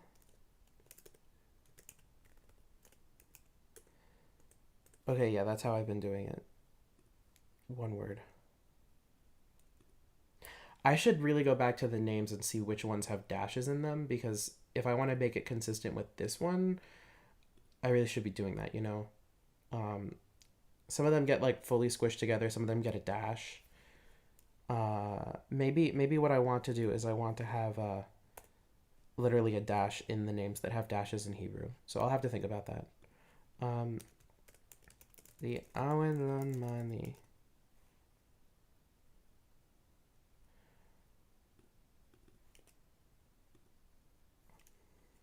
Opari e super sewi, tawa sewi el. Ni onali kama onali lon lukin sina lon ten lon ni sina tawa weka tan sinpin pian esav yan sama sina esav yan ya akol li toki tawa tomo ona tawa ale pi poka ona hasiru. Oh right, sav. Okay, to turn away.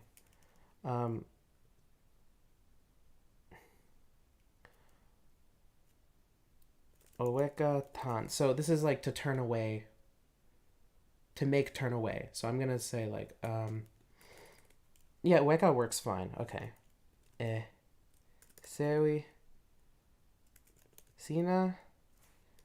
Okay, so then this is nechar.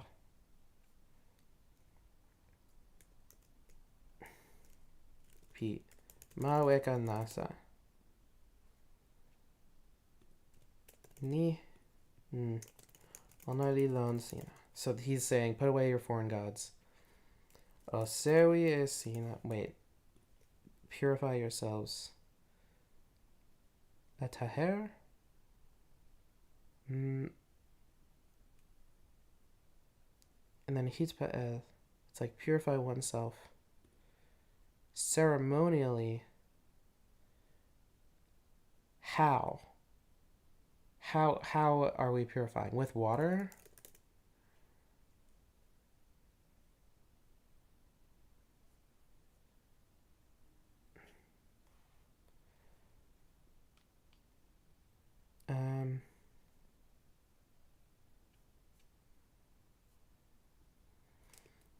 Like telo esina? I guess telo works. Telo esina. Oh, ante. I'm gonna like otelo sewi. Telo sewi esina. Oh, ante. Okay, this is hahalifu. This is just like, oh, okay, go through. Oh, ante elen sina. Shimlo techam.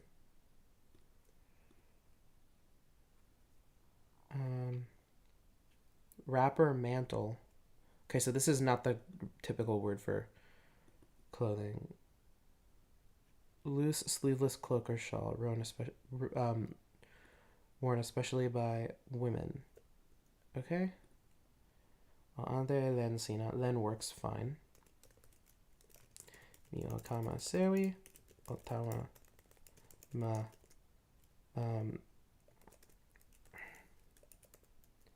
ma bet el.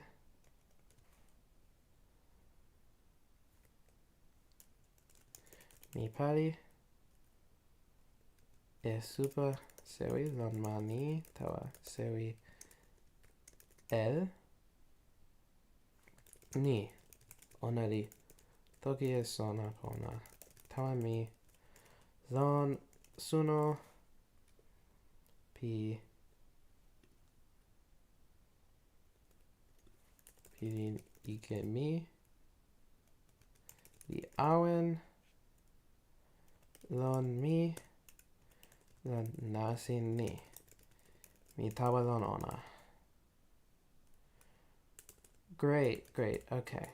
This is going good. I'm having fun. Much more fun to translate than Dina. Ona di pana e sewi ale pima weka nasa tawayan ya akov.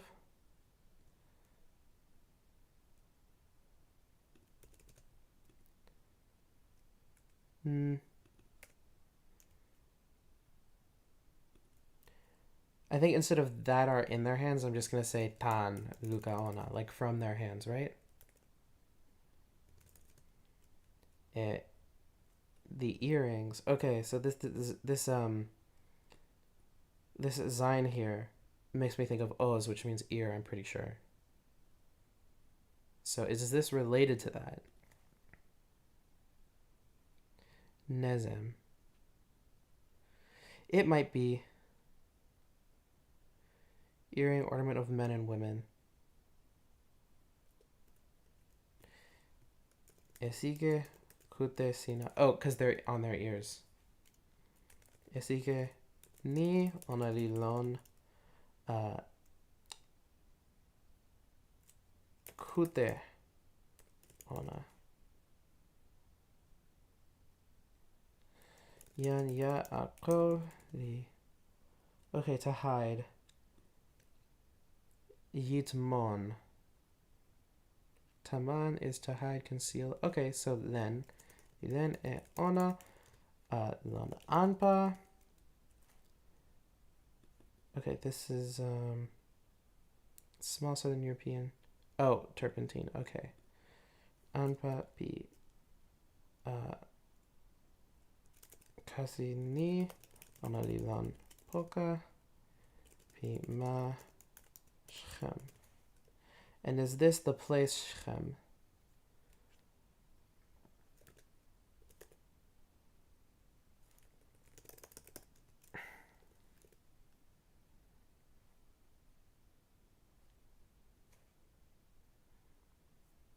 So this is the place, I think.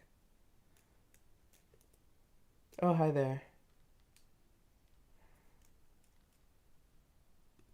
And then footnote because I want to put the type of tree.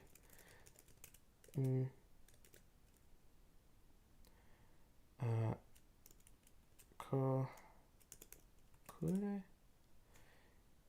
Yeah.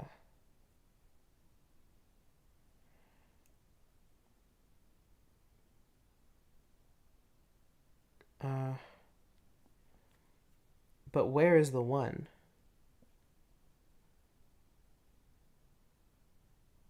Oh, this is also by Shchem, so it's this gonna be the same plant. Wait, where was I? Genesis 12:6. Di sama kasi lon Genesis 12:6.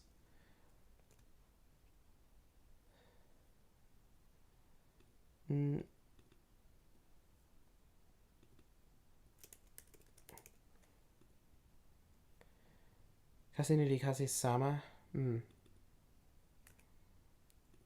Ona di kasi sama.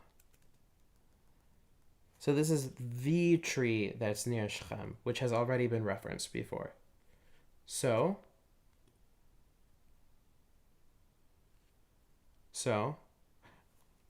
footnote is deserving, in my opinion. Is this to sojourn or to journey? To journey.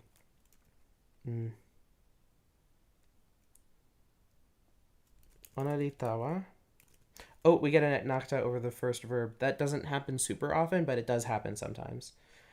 Which means it's like onolitawa, that's like half of this entire verse, and then the rest of it is its own thing. It's like that's where they split the verse in half. Almost every verse has an etnakta on it.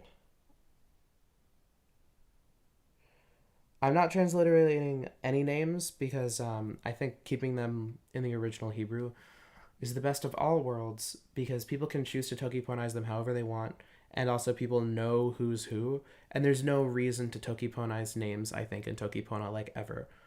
I'm not a fan of tokiponization of names in general. I think it's honestly it's a little gross. It's like names have so much history behind them, and you can use any name in any language with any pronunciation. Like if I'm speaking English and I have a friend named Marisol, I can say like, "Oh yeah, my friend Marisol the other day told me like this thing about it." You know, like you can do stuff like that. That's there's nothing wrong with doing that. And also like you're being respectful to the name and the person and the language. Um so I want to be respectful to the Hebrew. Another reason, these names all have meanings. Some of them, the meanings is like we're guessing kind of what it is, but sometimes the meaning is very directly told to us in the book. So I keep the name in the Hebrew pronunciation. Um, I have like a system for how, for like what the conventions I'm going with are, but it's like kind of helping people pronounce the things correctly because there's a lot of like written pronunciation stuff that like a lot of symbols that are in practice pronounced the same. So I have some. It's not like a perfect romanization, but it works very well for my purposes. Um, and then you can kind of like see that if you speak any Hebrew, you can pick up on the meanings. I also put all the meanings in footnotes. I need to go back and put a lot of them in footnotes, but like if you look at like where was the fertility battle starting? Like around here? Yeah, like look, I have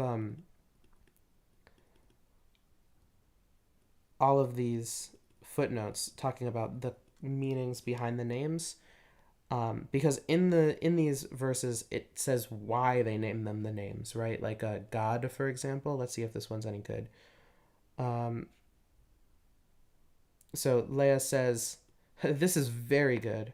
So she calls him God. Why does she call him God? The Not the English word God, the Hebrew word God. Um, so Nilipona A is Ba God. So then she names him God, right? And then Mipirin Pona is Ashri. So she names him Asher, right? The consonants are the most important thing for the names. The vowels kind of do whatever because it's Hebrew. But yeah, that's why I'm keeping the names the way they are. I will probably write a pretty lengthy forward about that um, for people in Tokipona and in English. Because I think if people are going to be buying my translation of the Torah, a lot of them will be trying to use it as like a learning aid, and want I want them to be able to do that. I want it to be like well equipped to serve that purpose. So I want to present the essays about translating the Torah into Tokipona that I write to be accessible both in Tokipona for people who want to read in Tokipona and have an English translation so that learners of Tokipona can read it before jumping into my Bible translation. Um, anyway, back to the translation. Um,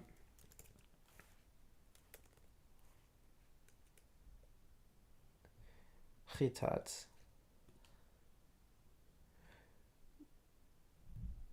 Okay, over here it says it means wheat, but it totally does. It means terror. What do you mean it means wheat?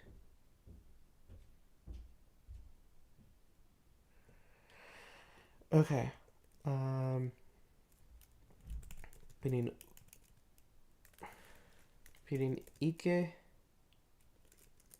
Bisewi Elohim Litawa Ma Tomo Ale Ni Onalilon Pokale Ona Pokale Kupo.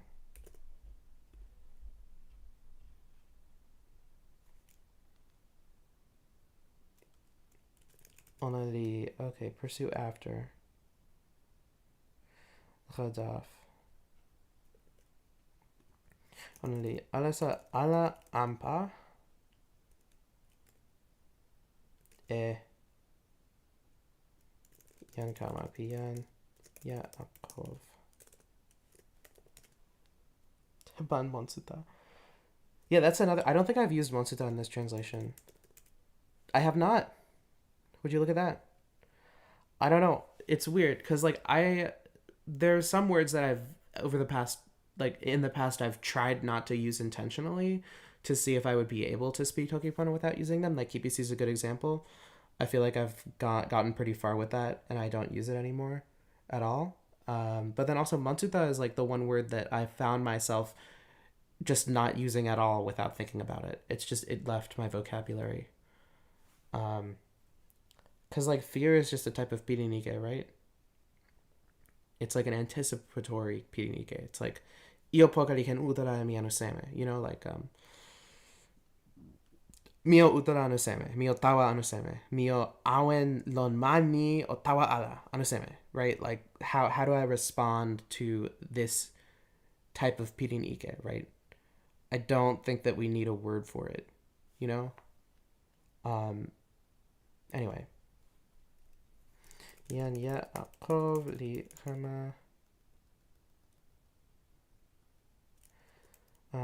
tawa ma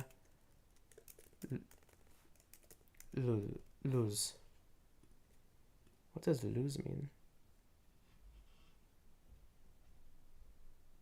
Former name of Bethel.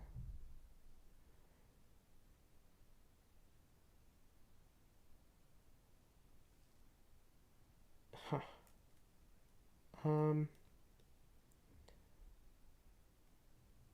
Okay. The thing I'm not doing is I'm not putting footnotes about the names of places that aren't specifically given names, unless the name is really obvious or like we know for sure what the name is, because we don't know what a lot of the names is. Like sometimes names are just names, you know? But for people, they're usually not just names. Usually the names of people come from like Hebrew words and have meaning. Lose. Ni onalilon ma kanaan.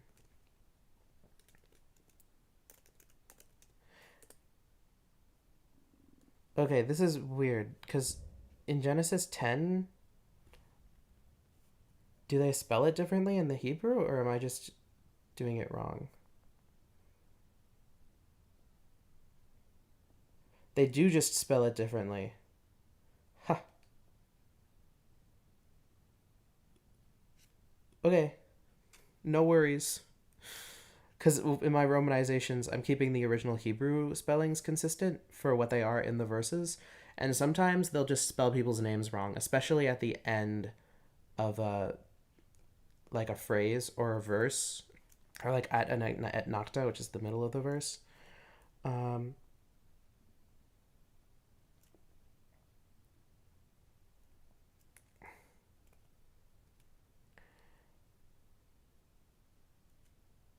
Onalima bet el. Ona en kulupu ale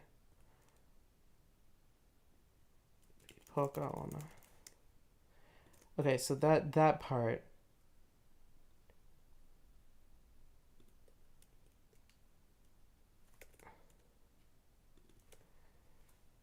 I can put over here. Jacob and all of the groups that were with him went to the place called Luz that is in Canaan, and it is Bethel.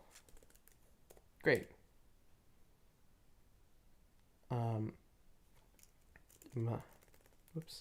Manila onali pali e supa sewi. Oh, we get a name. Dipana e nimi el bet el tawaona. And then here I get to do a footnote. No, what? Oh, Thank God. Okay, nobody saw any of my Google Docs. That was a mistake. Anyway, we get to add a footnote. El sewi bet tomo el sewi la el bet el li sewi tomo sewi. This is funny because I had one of these in I think the previous chapter. Or not the previous one. The previous chapter. No. The previous chapter. No. It was the previous chapter. No, it wasn't. It was the previous chapter. No? Oh, yeah. Okay, so we have El Elohe Yisrael. So that means El means Sewi, Elohe means Sewi, Yisrael means Yan Pi Utra Sewi. So the name of the place is Sewi Sewi Pi Yan Pi Utra Sewi, which is funny. Oh, they're just personal documents. This is just my Oh wow, that was my name. I just showed my name. Whoops. But yeah, this is just my email address. You didn't see anything. Oh, welcome back, disaster code G5J. Tani. Manila. Sewi Elohim. And then to appear. Okay. Okay. Sewi Elohim Vikama Len Ala. Tawa Ona. Nontan Boni. Onari. Tawa Wawa. Tan Sinpin Pi Yan Sama Ona.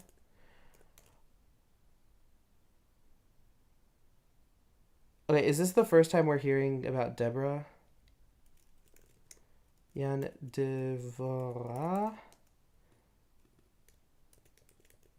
Yep.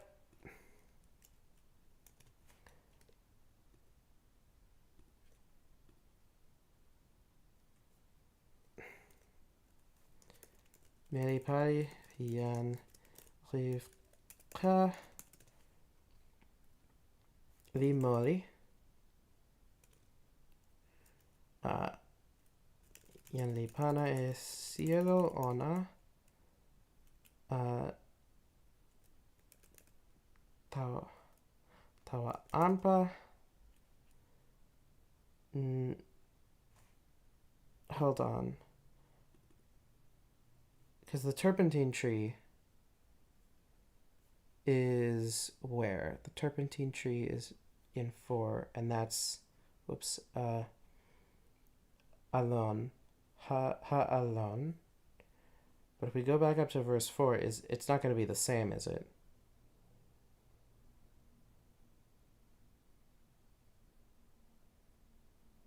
Ha'ela.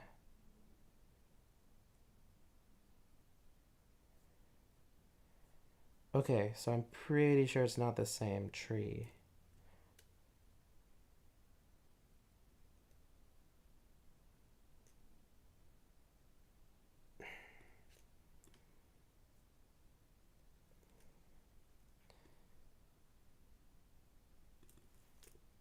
Alon Alba Bima Bet El Anba B. Kasi Suli. Okay, wait, so in Genesis 10, is there an oak?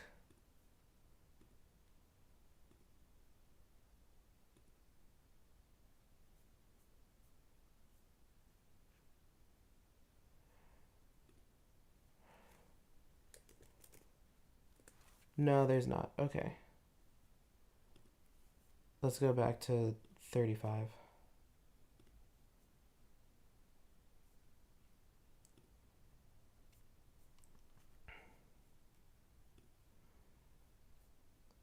I think this is the second woman who gets buried. And it's weird because she has not been mentioned before at all.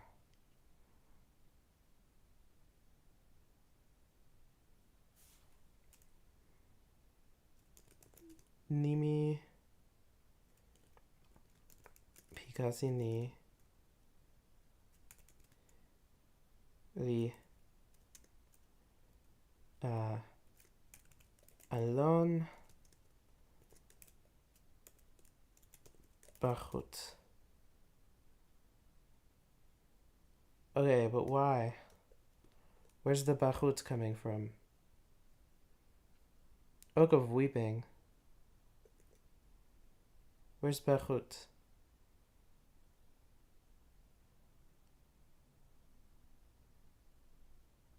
Huh.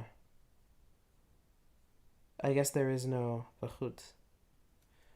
But we do have to put a footnote because a name of a place has been declared. Kasi suli li alon bachut lilon ala poka. So onali toki ini. I should search for it.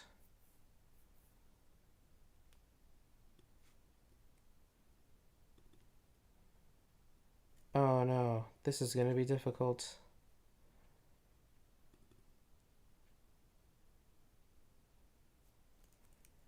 Maybe if I do weep? No.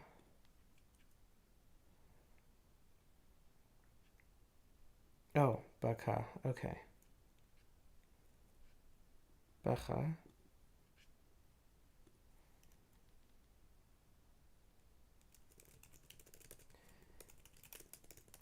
Onaritan nimi baka.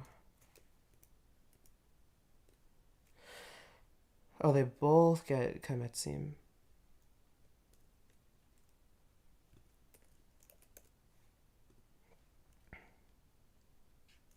Wait, hold on. Yeah. Okay. And then Deborah. Does Deborah mean anything?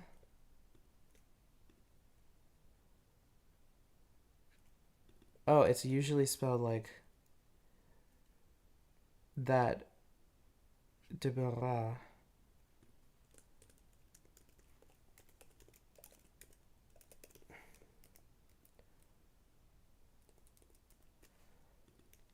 Is that anywhere? No. Okay. The first time it's mentioned is right here, and then it's in. Deborah's also the name of is also the name of a prophet, I guess. And then there's a palm tree of Deborah. And then Deborah rises, and then there's someone else named Deborah, basically. But this is just. Oh, it means bee.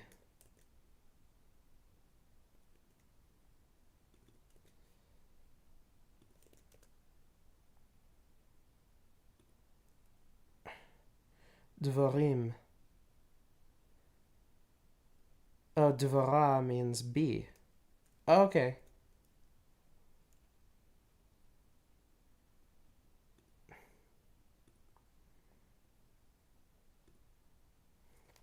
Okay. Nimi.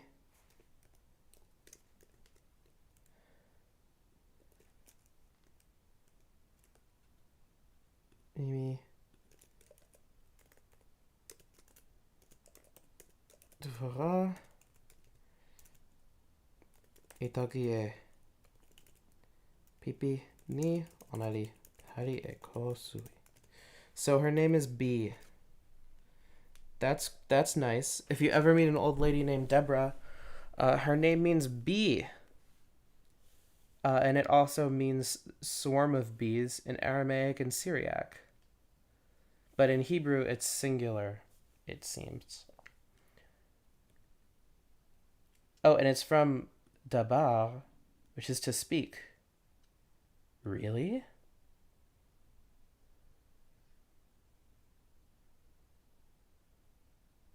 Huh. Okay. That's great. We got some nice name archaeology in there. So, uh wait, is this word used in Samson? Hold on. I keep pulling it back, but oh my god, that's Samson.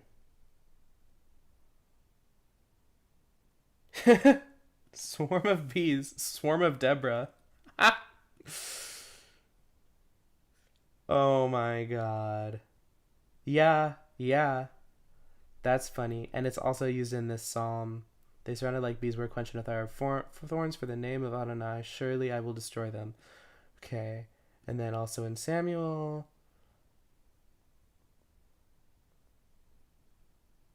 Wait, where's the word for bees here? There's a mistake in BDB. I must be missing it, right? Because it's Dvorah, right? I don't see. Oh, that's honey. But I don't see a single use of the word bee.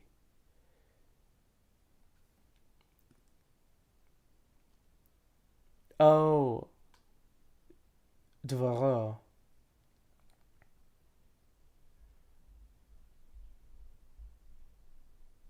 Wait, but where is that?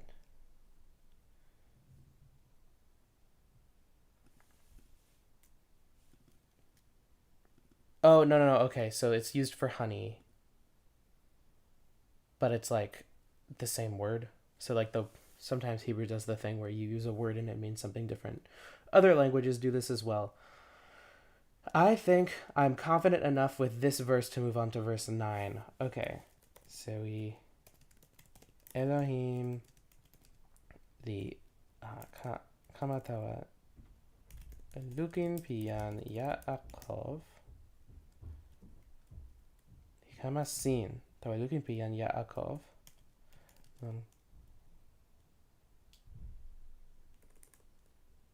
Don Kama Ona Pima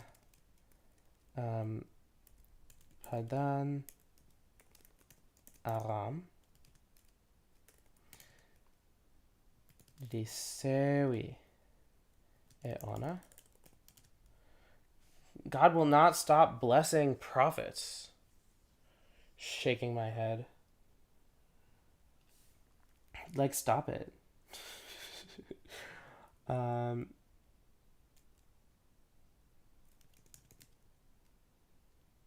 Nimi Sina Liya Akov. Okay, this is fascinating. God says to him, your name is Jacob. Then we get an etnakta, which is like a semicolon. Then we get, oh, your name is Jacob. Now your name shall not be Jacob. From now, Israel will be your name. They still use Jacob to refer to him. But, Nimisina de Yaakov. Yan. De toki ala.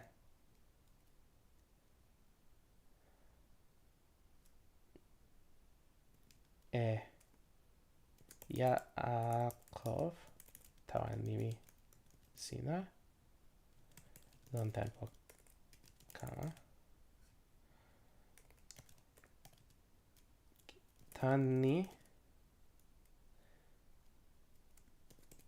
Israel Igama Nimisina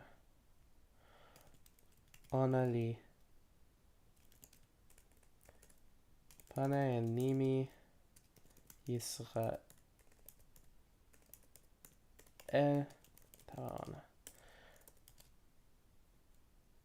Seri Elohim Itoki Tawa Ona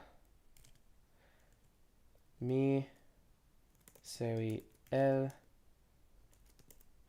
Shaddai. Thank you. I agree. I think my voice is really nice as well. And I wish that other people thought that their voices were really nice. I really like the way my voice sounds. It's like, it's gentle and it's very homosexual and it's like very lyrical and it has a big range and it sounds very gay. Um, all things I love about my voice. I like the way it sounds. Apparently, that's not common. I really wish it was because it's a nice feeling to hear your voice and be like, that's my voice. And I like that that's my voice, you know? Gay, gay, homosexual, gay. Um, so a lot of people think of the be fruitful thing as like a metaphor or flowery, like English translations, but it's not. This is the verb form of peri, which means fruit. So it's like pere, be like a fruit. So osamakiri is the correct translation, in my opinion, into toki pona. I think just okamamute doesn't work. It's the verb form of the word for fruit, or rather, like the word for fruit is the noun form of this verb.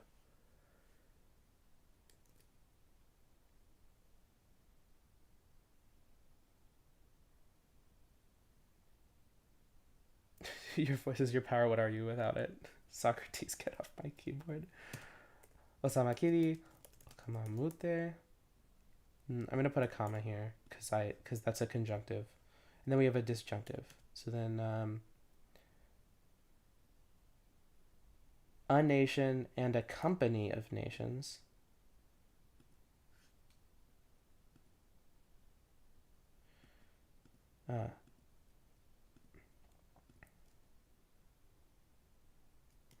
Kulupu yan and kulupu pikulupu yan mute the kamatan sina. From your loins, excuse me? What the hell is loins? Part of the lower body on the sides of the spine between the lowest ribs and the hip bones. Region of the sexual organs. No. Okay. Yan lawa likama tan.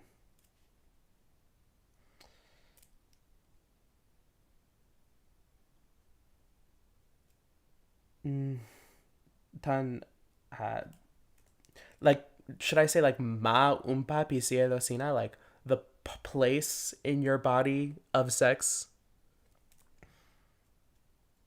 Ma, yeah, okay. Ma umpa pisielo sina. So gross. So gross. So gross. Mi pana e ma tawayan. Abraham tawa yan yitzhak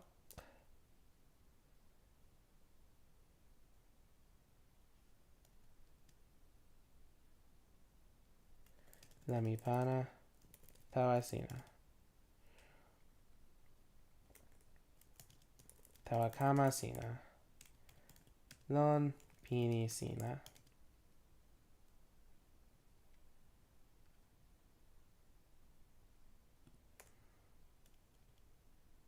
tawakama sina lon pini sina la mi pana e ma. And then a lot of people use this to justify the existence of the modern state of Israel, which is bullshit. Fuck Israel. I mean, also fuck the guy in the Bible. I just don't like the way Jacob is in the Bible. I think he's kind of an asshole. But that's like an entirely subjective thing. The modern state of Israel is objectively bad.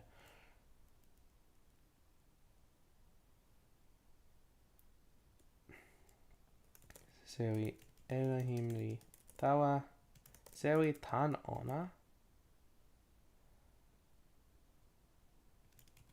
mani onari toki tawa ona. That's a stupid verse. Okay. Yan Yaakov li.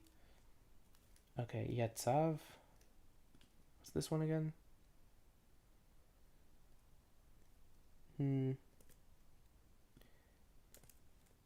Kama harisa lon mani ona li toki. Tawa ona. Harisa li kiwen. Ona li. Oh, drink offering. Okay. Is this oil? Drink offering.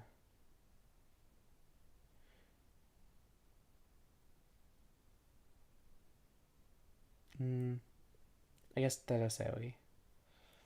Onalipana et terasewi. Wait, no, okay. This verb and this noun are the same. So he poured a pouring. Kind of like the word for to burn. The noun based off of it means a burnt offering. So this is like the liquid version of that. Pour out. Okay, yeah, I don't need to synchronize them, I guess. This is fine. Lon tawa lon ona. Anulipana etero picon pona. Because like oil's supposed to smell nice, right? Like when they pour oil on stuff, it's like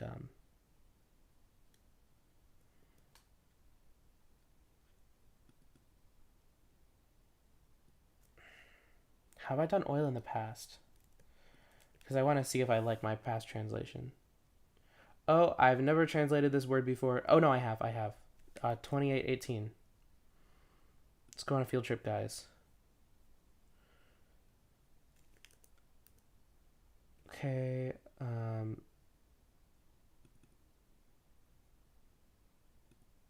and poured oil on its top. Okay, so it's at the very end. Telomani. Right. Because oil cost money. Yeah. Okay, I'm happy with that. Because like, what other telomani is there? Liquid gold? That's not like a thing in the Bible. And if it was, I would say like telonioni kamatan kiwen yedomani or something like that. You know?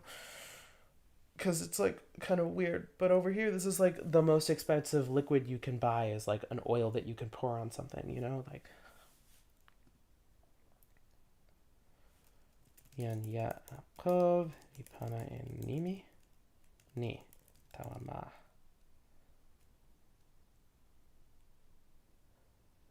This is insane. They've been calling the place Bethel for like the entire Bible, like the whole Bible. They've been calling this place Bethel, and only now is Jacob giving it the name Bethel. Nimi bet el talamani seri Elohim itogi tawaona. And Bethel does mean house of God, right?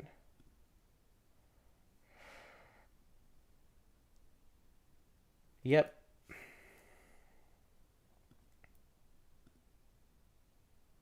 It is crazy how that happens. I completely agree. Bet el ni tomo pi seri el nasala tempo ni layan Yaakov lipana enimi tawama taso tempo pini layan li kepeken nimi ni li toki emani kepeken ona nasa ale. Oh wait, why am I opening up my iMessages while I'm streaming? That's so stupid. Oh my god. Ah, glad I caught that. I don't even have any messages. That was stupid.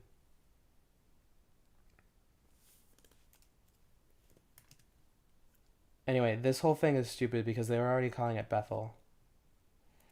Onaritawa Tanma Bet El.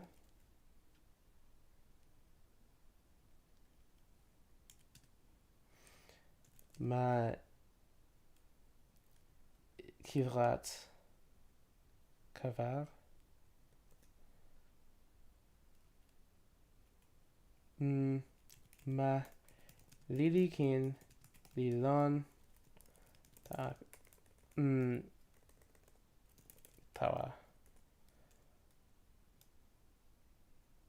tawa kama tawa ma efrat efrat. Let's check if I'm spelling the name right. Because over here, this little hey at the end and the little komets under it, like that little thing with a little drop coming off of it, like that thing down there, the one I'm circling with my mouse, um, is means towards, right? No, it doesn't. Never mind. We're good.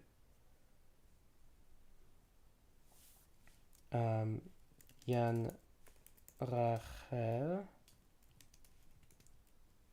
Travail. Oh,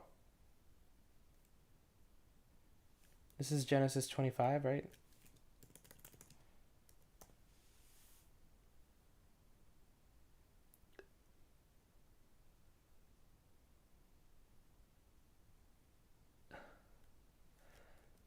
This is 16. Oh, that's 25. 35.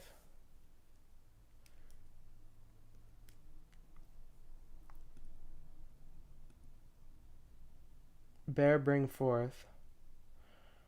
The whole process of labor.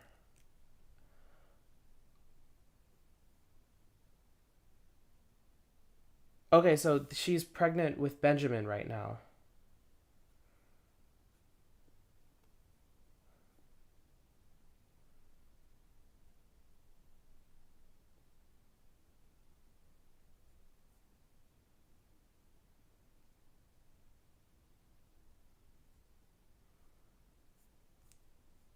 Okay, this is sad because Rachel dies, and I kind of like Rachel. She's like kind of a girl boss, and God was kind of mean to her. Like Jacob got fucked over because Lavan gave him his other daughter to marry instead of the one that he wanted to marry, which is kind of shitty. Like you're expecting to marry a girl you've fallen in love with, and then you marry her sister, and then Lavan's like, okay, I'll give you both of my daughters as wives, I guess. So then he does, but then God sees that Jacob loves Rachel more than Leah, who's Rachel's sister, and then he closes Rachel's womb, and it's like, why would he do that? And then Rachel gets like upset about that, obviously, because like she's the correct wife of Jacob, right?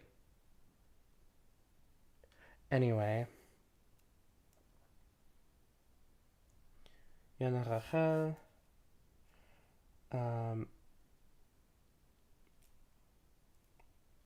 Likama yo insa yan sin. And then her laboring. Okay.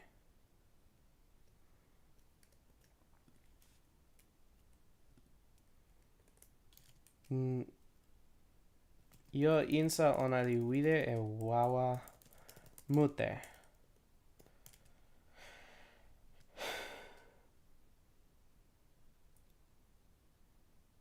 The most fucked up fanfic I ever read.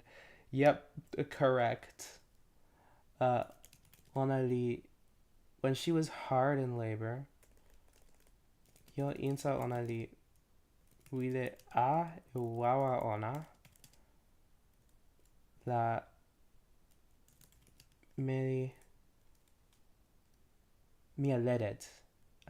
Mia mialedet, because this is yalad is like to like become pregnant, but then this is the person who is related to becoming pregnant. So, but it's not the person who it doesn't mean like a pregnant woman, it means midwife, which I guess makes sense because like the pregnant woman would just be like a woman, right? And then a midwife is like something you need. I don't know, because like why would pregnant woman be its own word, but midwife would need to be its own word. Anuseme misona ana. Yeah, the Bible is wonderful in some parts after interpretation. I agree. Nameri hoka toki tawa ona. Obirin ike ara tani.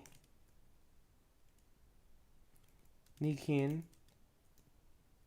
li mie kama tawasina. And then Rachel dies during childbirth. And they're not even at their destination yet. They're like on their way.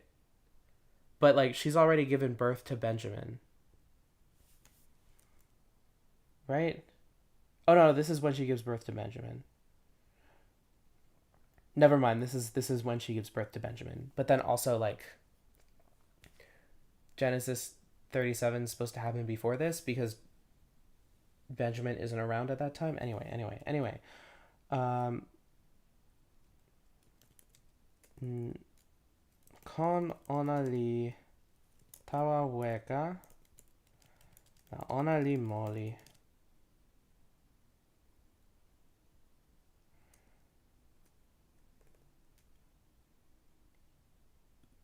Ona li kama moli. Ona li pana and nimi ben oni. Okay, Ben Oni, son of my sorrow.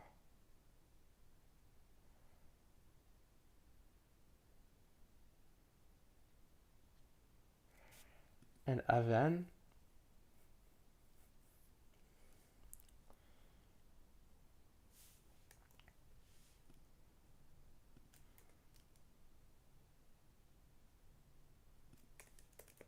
Ben Oni. Okay, we gotta put a footnote. Insert footnote. Ben Miyakama. Oni Pilinike. Nilan Nimi Ben Oni Li Miyakama Pipilin Ike. Taso mama ona lipana and nimi bin yamin. Tawa ona. And then where's Benjamin? Is Benjamin anywhere else here? Cause like, is that how they spell his name? Always? It's Binyamin, not Benyamin. Anyway, his name means son of the right hand. Yamin means right hand. Okay.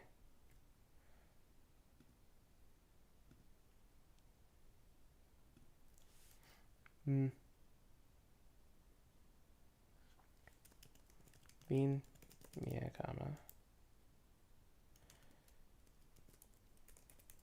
Yamin.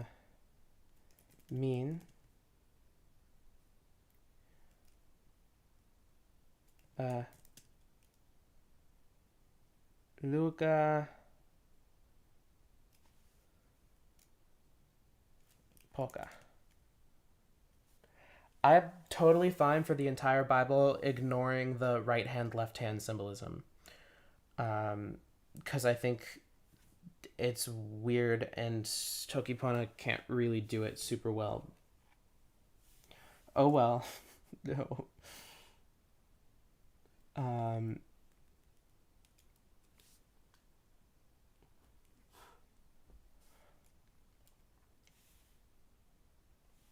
Binyamin. Onari. Nimi.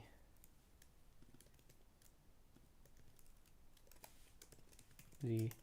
Mie kama. Pi Luca Poca.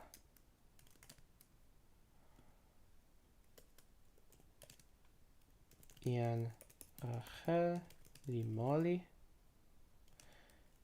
Ian li Panama e ona la nasin Bima Efrata.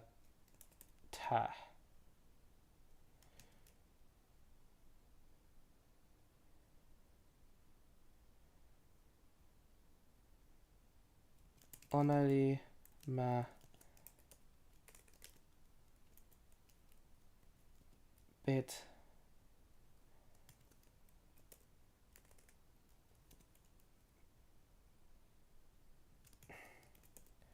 lachem. This is Bethlehem. It means house of bread in Hebrew, and it means house of meat in Arabic. Tomopan.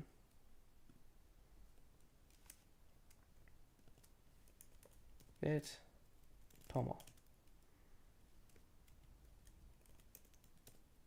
Lachem pan. Bit lachem tomopan.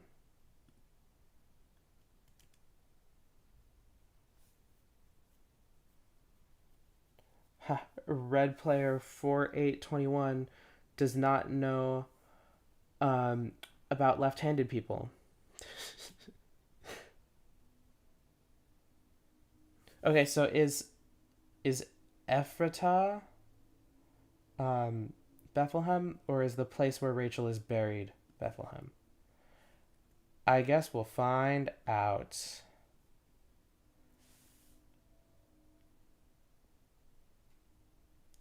Birthplace of David, 2 hours south of Jerusalem.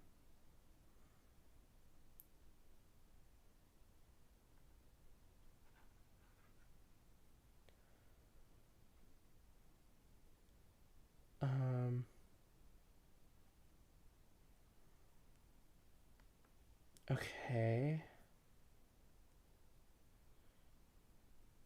Okay.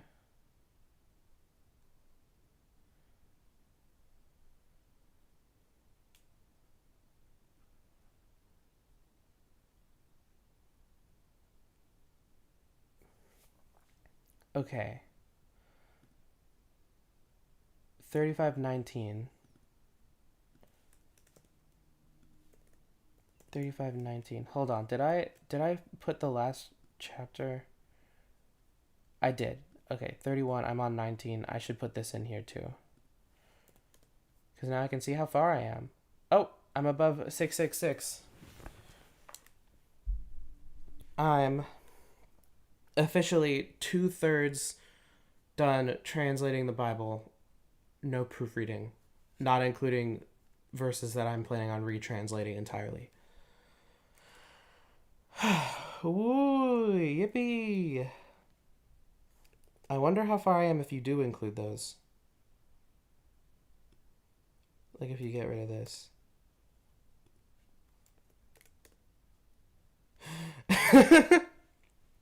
90%. Okay. It's gonna be fun when that says 100%. You know? It's gonna be like, I'm done. I'm finished. Anyway.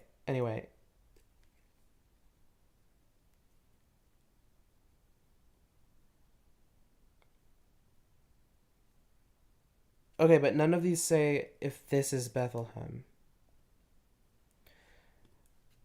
So the next thing I'm going to do is I'm going to look at this place and see if its definition says that it's Bethlehem.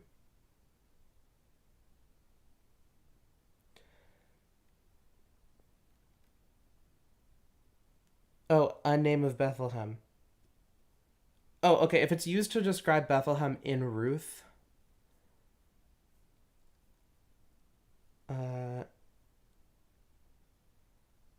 who built the two of them built the house of Israel.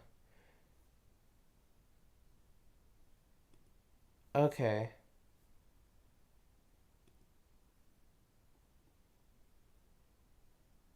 Huh.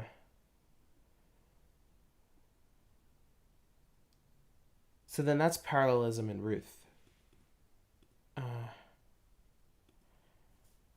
Does this place have a meaning? Because if it does, I'm going to say what its meaning is.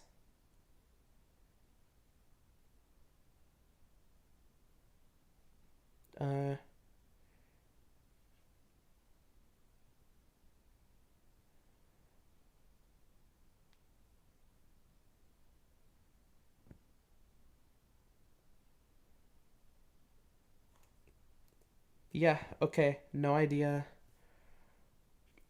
what the meaning of the place is. Okay. That's fine. I was not planning on translating the names of places anyway, unless they were given a place, which happens so much. Anyway, Yanya Akov, the Sari, is this? Which one is this? Kama Parisa, Lon Mamoli Ona, Nidi Parisa, Lon Ma Mori Pian Rachel,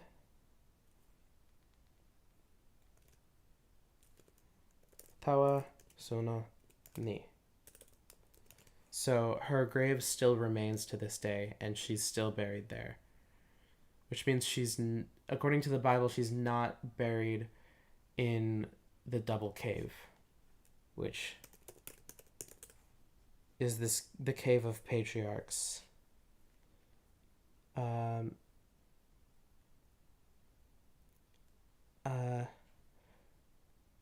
purchase by Abraham.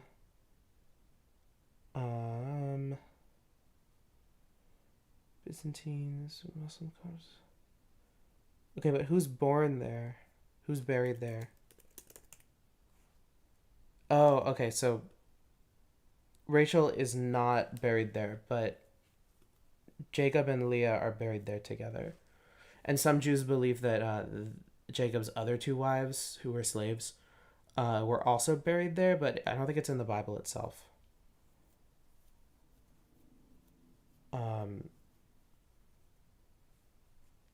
Yeah. Great, okay. We stand a queen. Anyway, Yan Israel Litawa Li Nasine Tomo Ona, the Tower of Eder. Okay. Tomo Ona non Makama.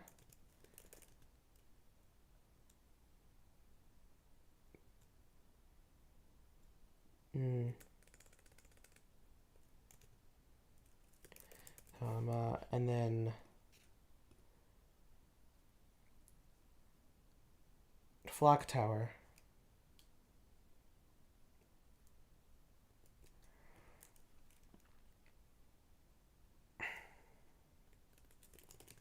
Tawatomo Lemig Dal Eder.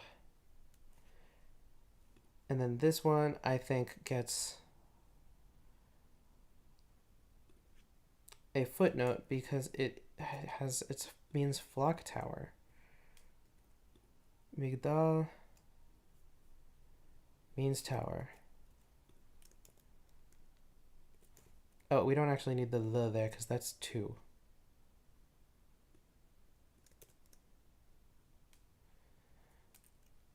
Migdal Tomoni Sinalon Seriona La Sinaken Looking at you Mute Eder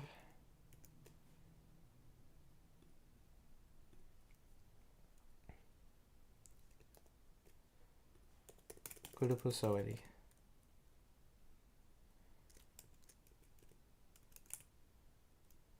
Dal Eder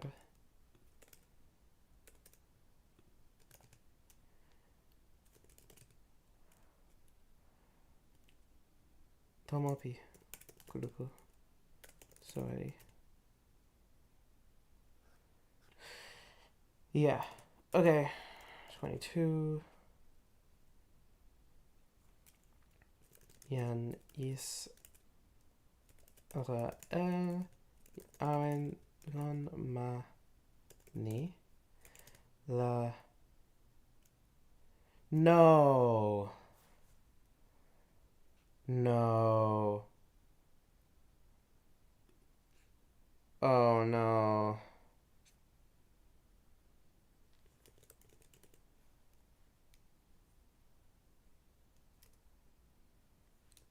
Hold on. No, no, no, no, no, no. Okay, all right. So it's not as bad as it could be, and it's technically not biological incest, but um Ruben sleeps with his aunt's slave, who's also uh well, I guess she's not his mother. So like yeah, his aunt's slave. Okay. Yan Reuven the unpa a yan bilha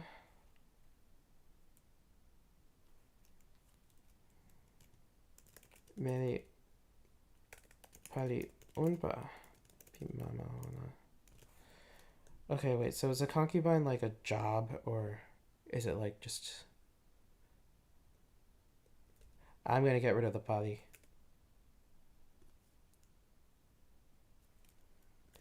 Yan Yisrael Yikute. Oh wait, no, this isn't a new verse. Yeah, I don't know what I know that concubine is like. I guess it's like status. It's like you're in the court of a man and you have sex with him. Oh, how awful the world is. Uh, this is all 22.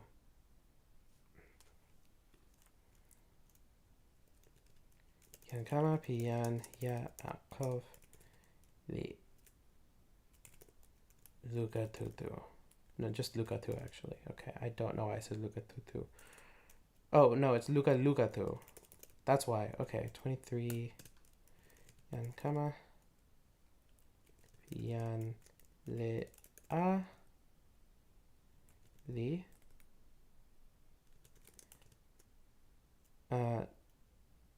yan nanpawan piyan ya akov yan Reuven yan Shimon yan Levi yan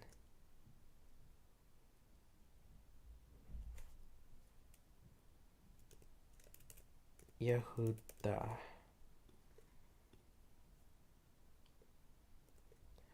Okay, it's actually Yehuda, like this with an apostrophe.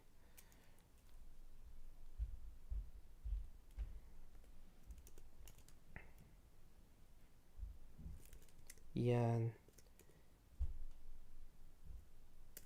Isashar.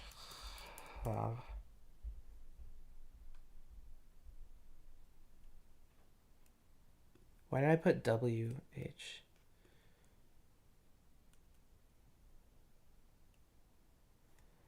You know, I'm gonna do okay. Ruben gets a semicolon because there's an enacta. Then we have one of those, which I'm just gonna have be a comma, and then we have this one is a conjunctive, so then this one gets a semicolon, and then isichar, and then oh no, I need to look up what that one is. Is that the dehi? The dehi?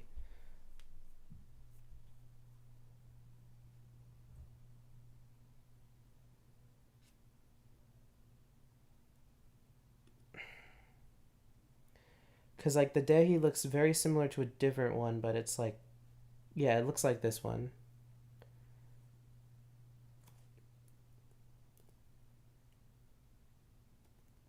But this one here is a tipcha, which is um,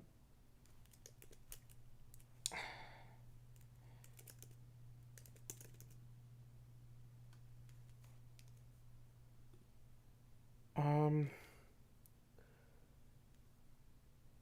yeah, I'm pretty sure that this one is a conjunctive. I can check right here. Where is it? No, it's a disjunctive.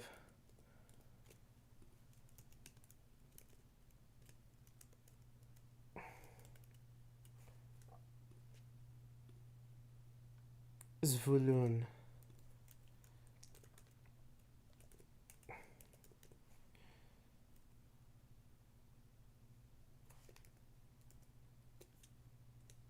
Oh, actually, over here it's not that. It's just this, which is because it's the end of the word, so one of the vowels changed to a non-long vowel. Fun. Mia kama piyan. Achel. Dian. Yosef. Dian. Bin Yamin. Okay, this is interesting because over here we don't have a double.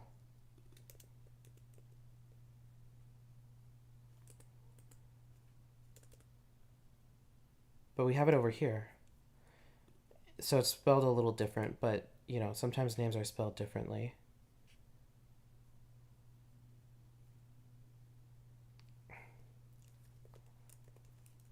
Mi kama piyan. Zilpa. Me pari piyan. Lea. The God. The Asher.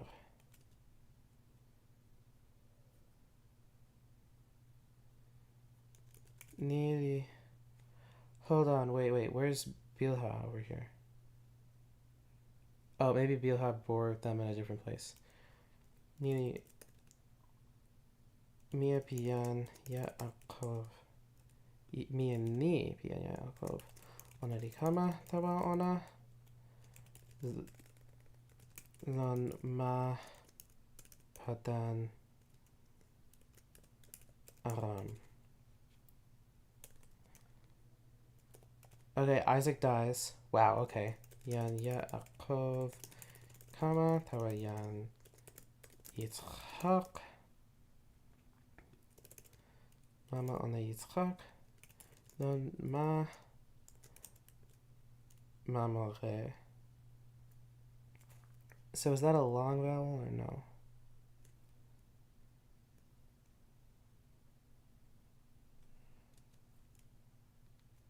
Lon poga pima kiryat ha arba. Ha-arba means the fourth. So the fourth kiryat, what does kiryat mean?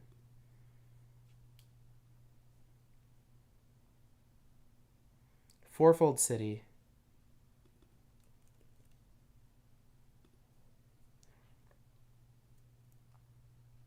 Okay, so it's a poetic way of saying city.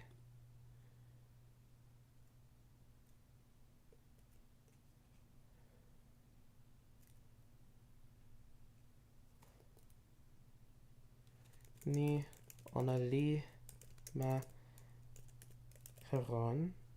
Okay.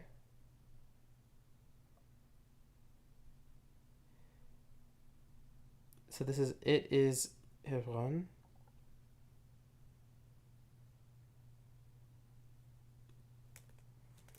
Yan Abraham. The Awen. Is this sojourn or no? Yeah. Okay, the awen lanmani. Inyan yitzhak. The awen lanmani.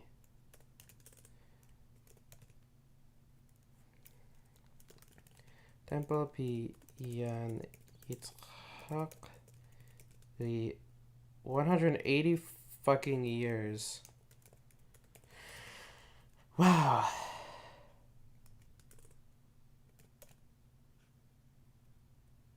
And this is to breathe one's last is like gava, be empty. Okay, so breathe last works because in Arabic it means to be empty. So in Hebrew it probably originally meant to be empty or to become empty, which is when you breathe your last. So it's a good translation to say Yan yitzchak pana pini ekon limoli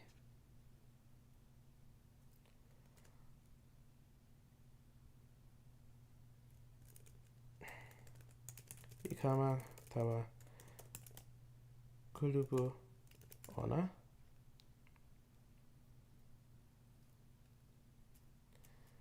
on the mayana full of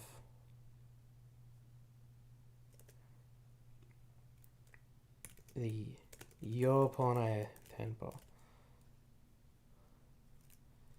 Yan Esav and Yan Yaakov. Panama e Ona. This is so sad. Okay, 29.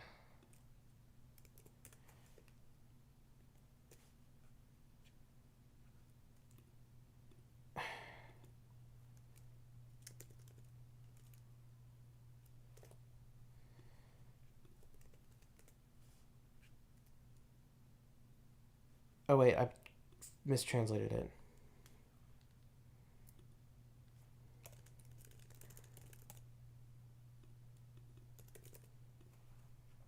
Okay, now we get Genesis 26, which is a bunch of generation stuff. Y'all ready to look up the meaning of some names? I'm ready. Nili Kulupu Yan Temple. Okay, how did I do it? Genesis 5, right? Samayan Misli. Okay, so I put of the person and then comma Samayan Misli. Biyan Esav Samayan Misli. Onali Edom.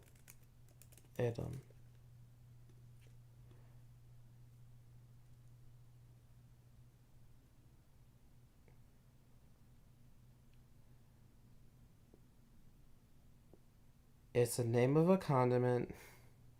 Genesis 25. I don't know about y'all, but I'm super excited for this.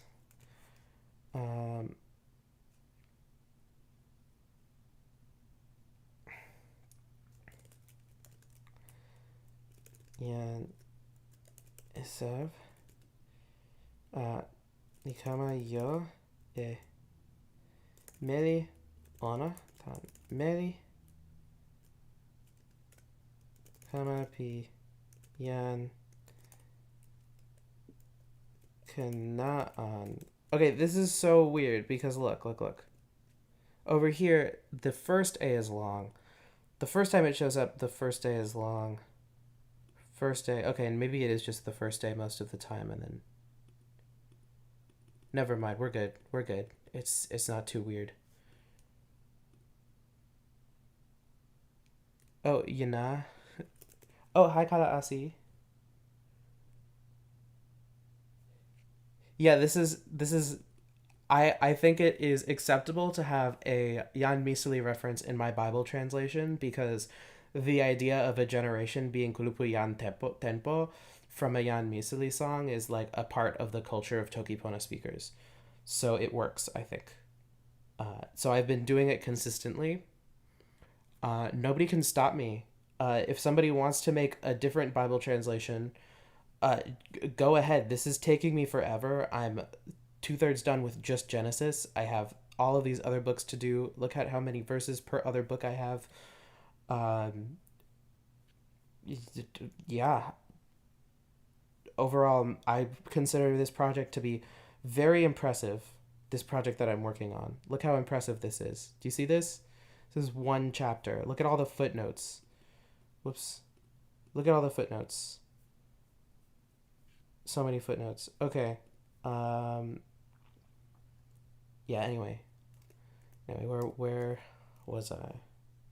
Thank you.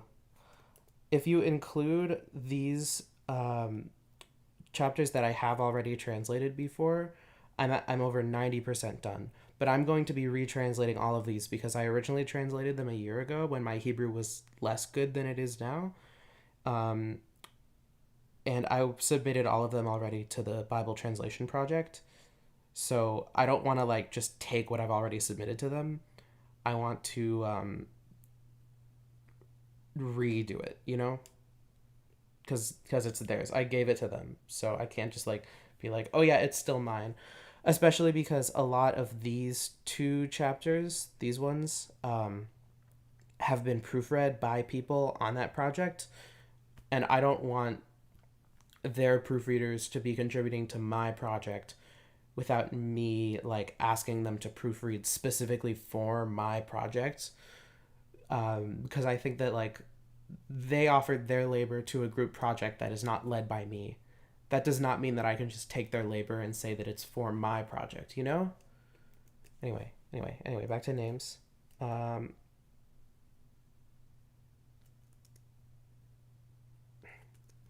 Yan Ada. Okay, does this name mean anything? Why is my sister calling me? No, I'm streaming. Oh, there's another person named Ada that Lamech marries.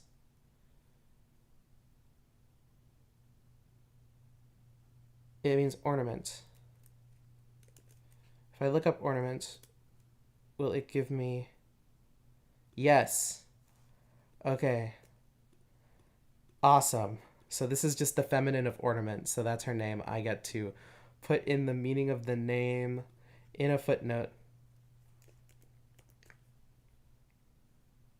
Adi.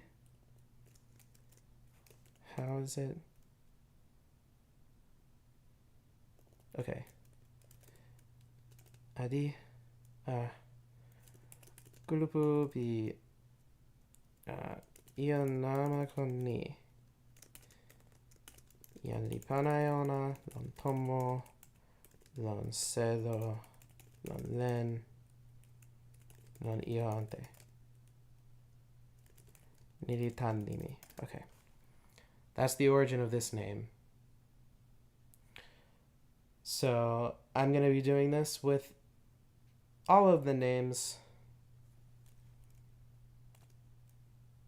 Nice. The Merikama Piyan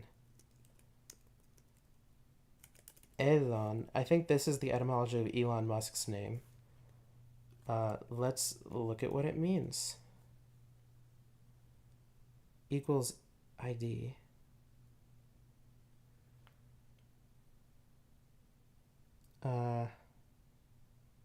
So it's a son of Zebulun. But Zebulun just got born-ish. So how could his uncle marry his daughter? That doesn't make any sense. So it's this one. A Hittite father-in-law of Esav. Okay. But what does the name mean? Oh, hello. Welcome.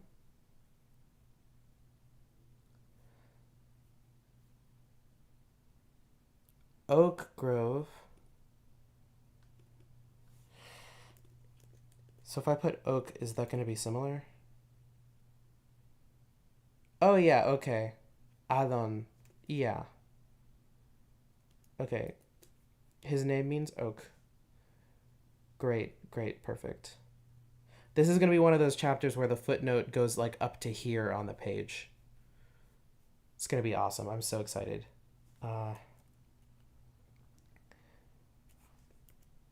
So alon. Alon. Kasisuri. Niritan nimi. Pikuluku. Hiti.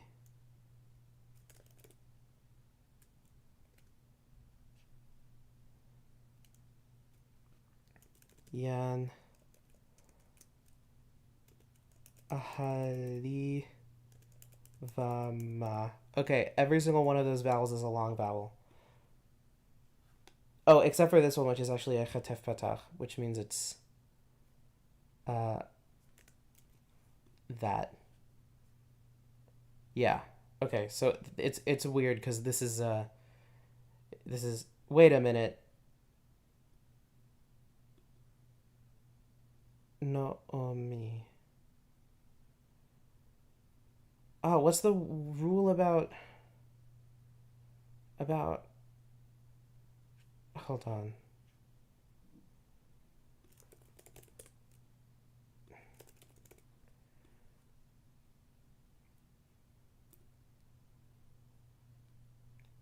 Yeah, okay, so if those two are in a row, then the first one is also going to be O.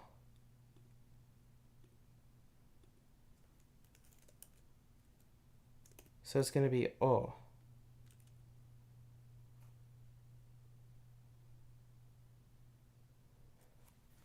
That's how I've been doing this, right? It's a long O. Anyway, let's find out what her name means.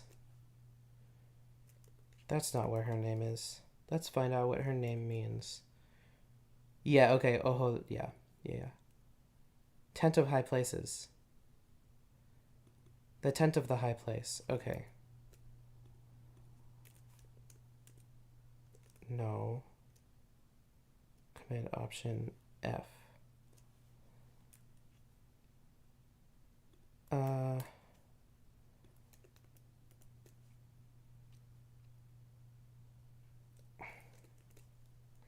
Okay, ohel. Ohel. Pomapi Tanko Lili.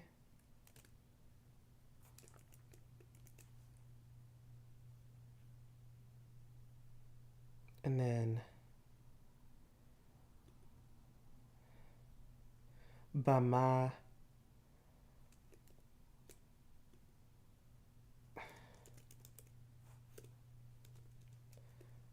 Bama is going to be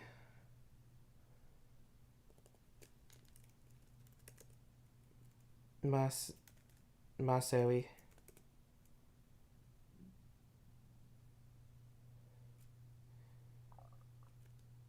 Nili Tan. Nilanimi.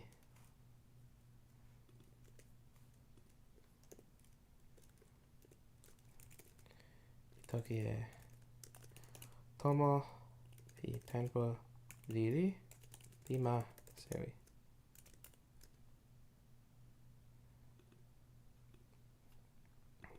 Mani.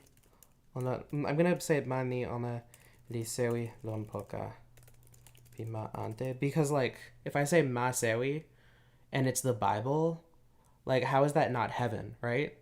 So I'm gonna translate it like this so that people know that it's a high point, like on the earth.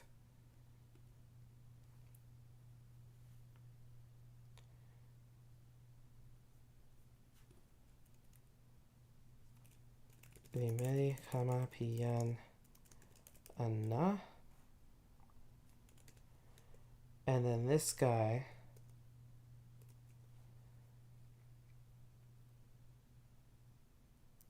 Horites.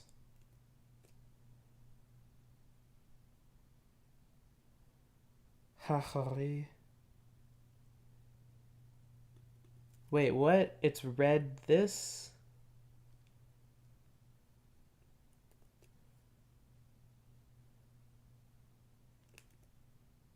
That's so confusing.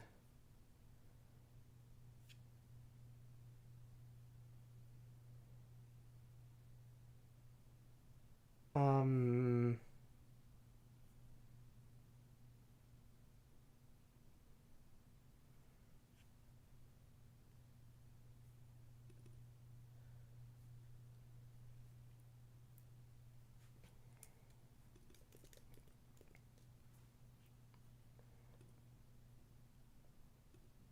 Okay, clan chief. These are the chiefs of the Horites. The Horites inhabited the hill. Oh, this is just another ethnic group.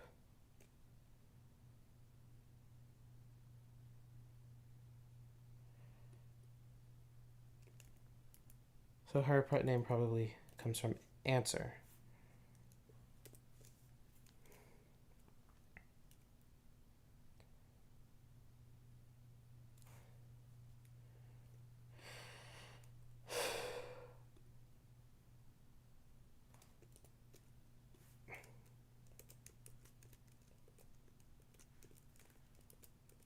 Anna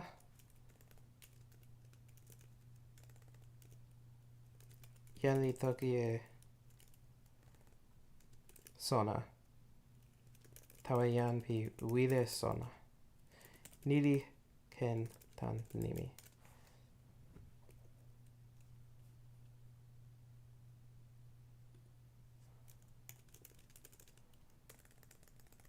Bimeri kama pi yan siv on.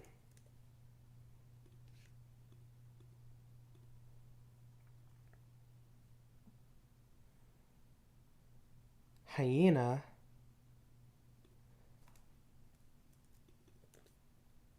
Okay, so if we look at hyena, that's the word.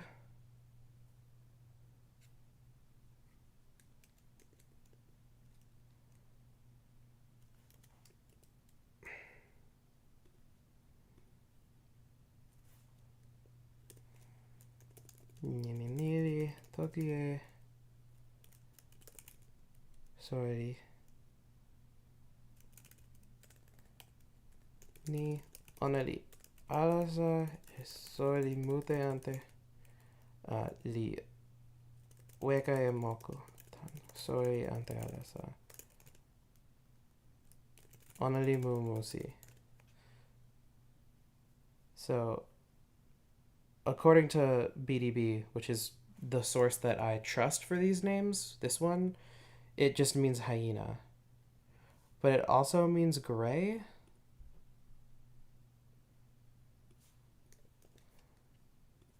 So let's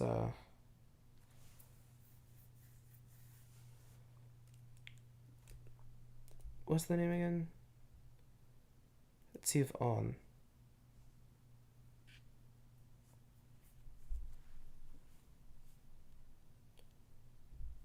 Okay, I'm pretty sure that that doesn't mean gray.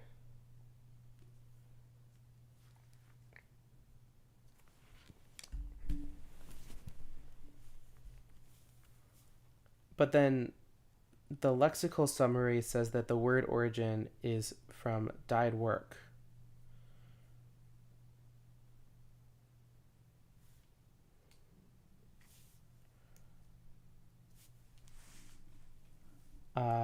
But I don't know. It seems like it means hyena to me.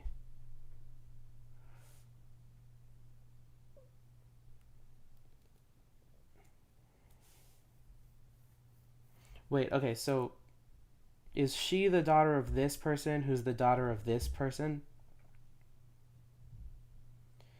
Genesis. So, family tree. So, we get a family tree. Okay. Alright, but it's not telling me who her. Okay. Daughter of Anna and granddaughter of this person. Okay.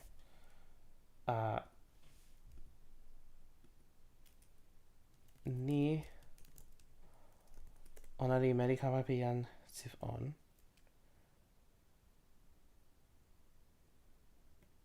Okay. So here we have a matrilineal line.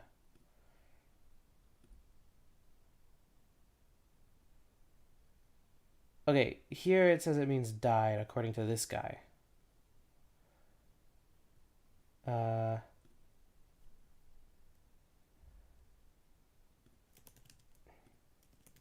Ken Keen Vanimili Toki ni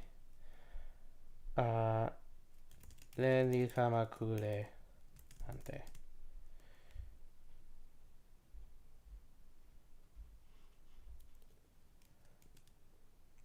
Pi kulupu chivi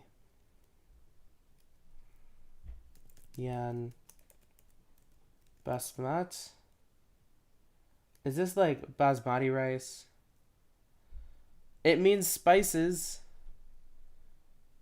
But over here it says it means perfume.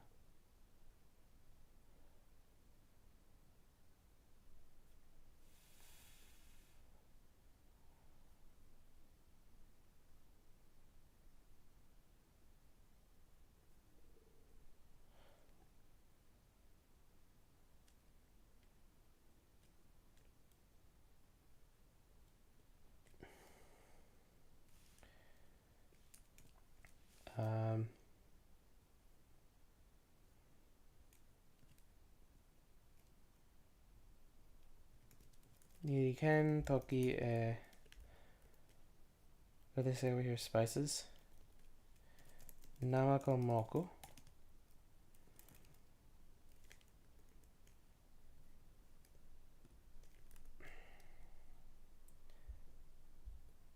Besem.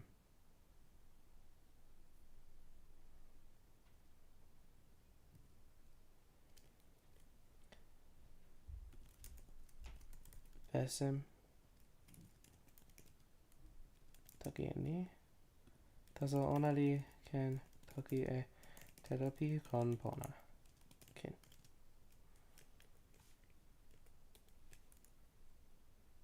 Tera keen pi kon pona. Okay, there. Whoops.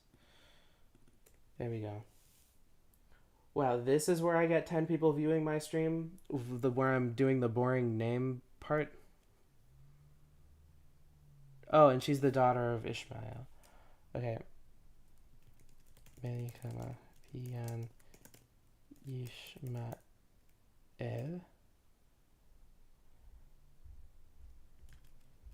The Mary Sama Pian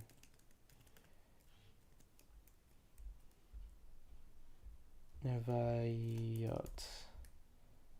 And this name means,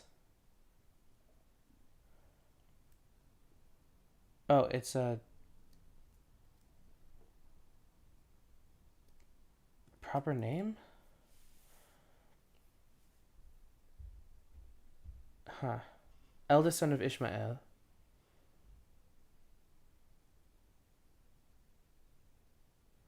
Okay, so it's the ethnic group that comes from him.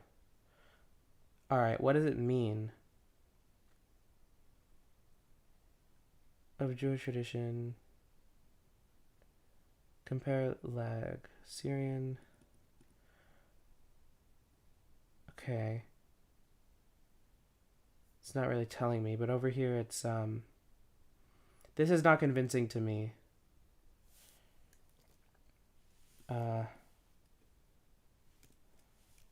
Misona etanimi.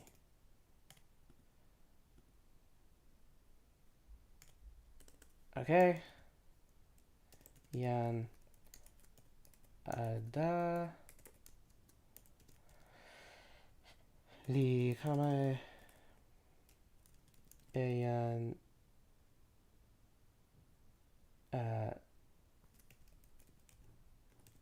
Eliphaz Tawayan Esav. Okay. Yan Basmat Pana Yan Reuel.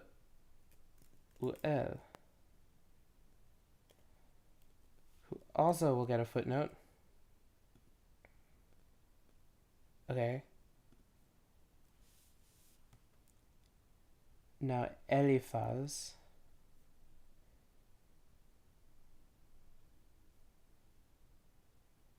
Okay, so Eli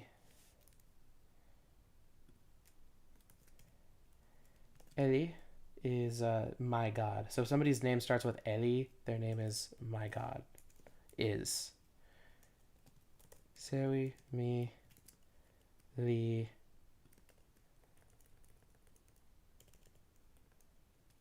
And then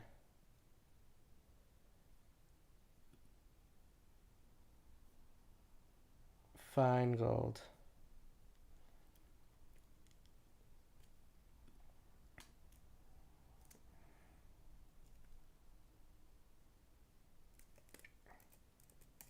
Pause. Kiwin yellow pipona number one. Kiwin yellow money pipona. Pipona number one.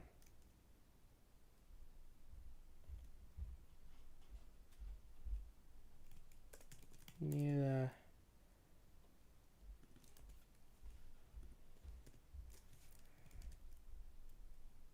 Evasli.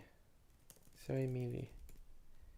Kiwin yellow pipona number one.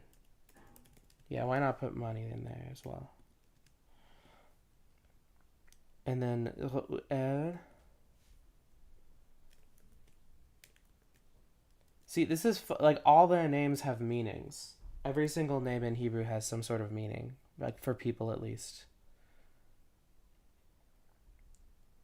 Okay, this is Moses' father-in-law, and then it's an Edomite. And then it's a Gadite, who's God, and there's a Benjaminite. Okay, so Re'u must mean something. Re'u is to associate with. But this isn't showing up. Oh, it is. Properly name of a god. Son of Peleg. Peleg is some guy, right?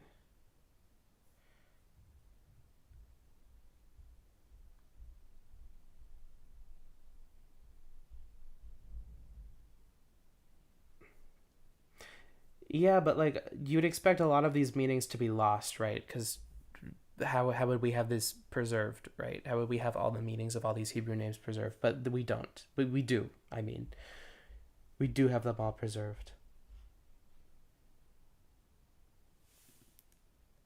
Okay, let's check BDB.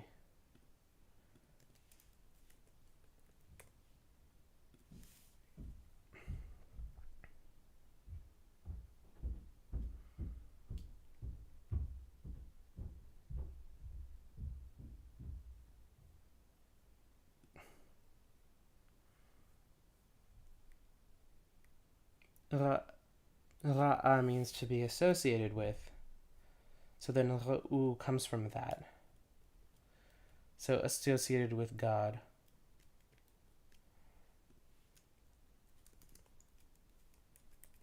Ra'u lon poka el sewi. Ra'u el lon poka sewi.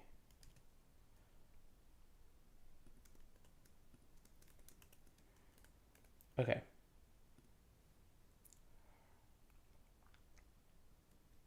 Oh, wait, hold on.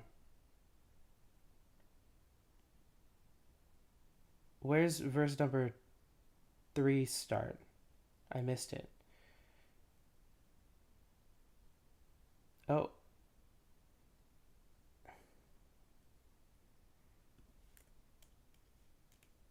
Here.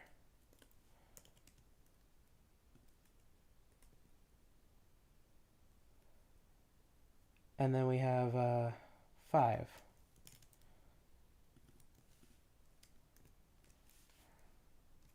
Ipana yan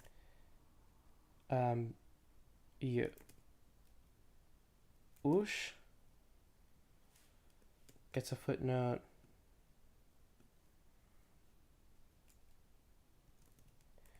Ayan Ya'lam. Okay, gets a footnote. Ayan Karach, who also gets a footnote. Nidiyan kama piyan esav. Nidiyan kama ni piyan esav. Onari kama tawa onalon ma kanaan. Okay. Let's find out what these names mean.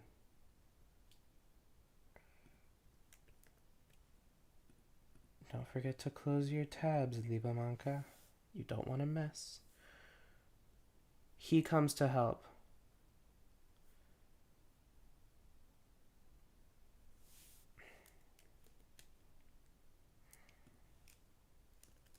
Onarikama li wide ona eyopoka.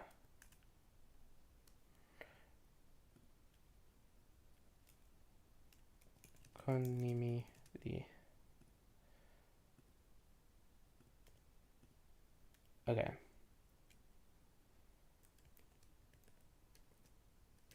Okay, now we have Ya'lam.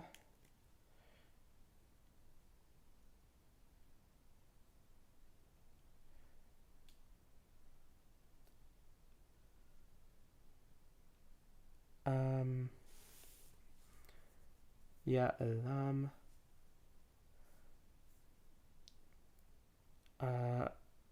Of following. Perhaps originally be mature sexually.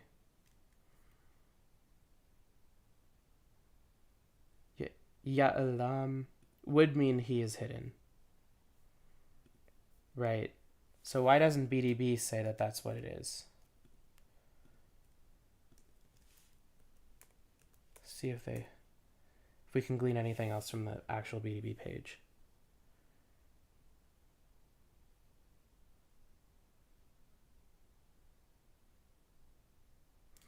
Okay. So substitute this to conceal. Okay, all right. So never mind. BDB does actually say that that is the case. Onali then. Konimili. Onali then. And now we have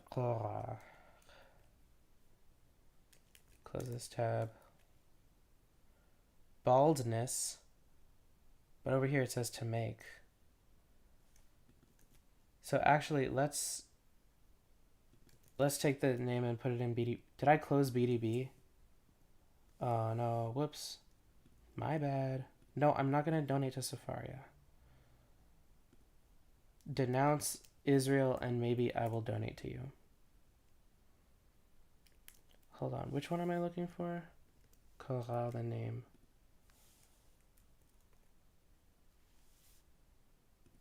There we go. Korach. And this is Karech is bald one. Karach is make bald. Okay.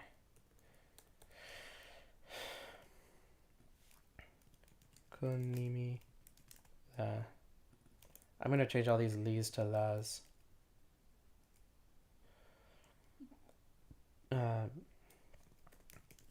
Niña liweka a tanlawa.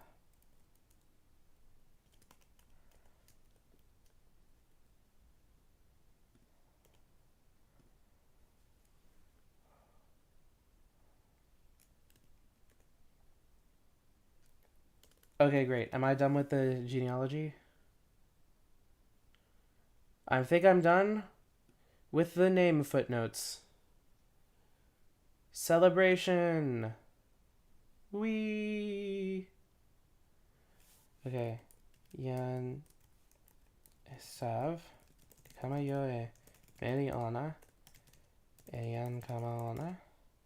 See, the thing is that whenever people have a bunch of sons, they're also having a bunch of daughters, but they don't put any of the daughters' names. So later, if the daughter will come up, then they say, like, because she's getting married to a man, they'll say, oh yeah, by the way, he marries this woman who's the son of who's the daughter of this man that we mentioned earlier, right? Um, or sometimes they don't mention the man earlier, and it's just like the son of this man who's from this ethnic group. But they do say like from this ethnic group does mean descendant of this person who we mentioned earlier. So it actually is the case that they do mention all the people earlier. So every ethnic group that comes up in the Tanakh comes from a person who is given who has a name at some point, and then everyone in that ethnic group is a descendant of that one person. So every single time someone marries a woman, they have to specify what man she's descended from, basically. And they always do that whenever they bring up a woman. So that's fun. At least in Genesis, that's what they do. Okay, anyway. Okay, actually, over here they specify and his daughters. Eyan ale. Tomo ona. Isoni mani. Ona. E ale. Pisori ona. E ale piyo ona. Ni onari kama yo e ona lon ma Kanaan onari tawa. How long have I been streaming? Almost 4 hours. I'm going to have to stop streaming soon. I do have a bagpipe ensemble meeting. But I am having a lot of fun. Onaritawa ma tansinpin pian sama ona Yaakov. Tani yo ona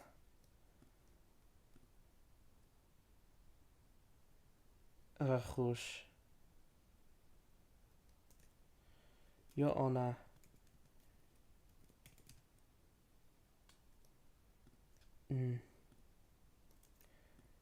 li suri ike tawa ni ona li awen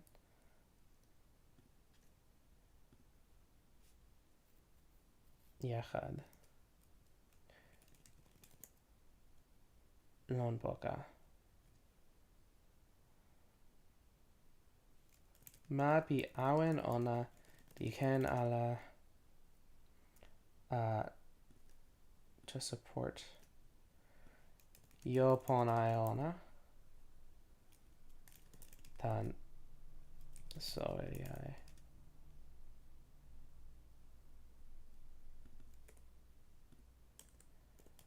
Yan esavli awen lon nena pima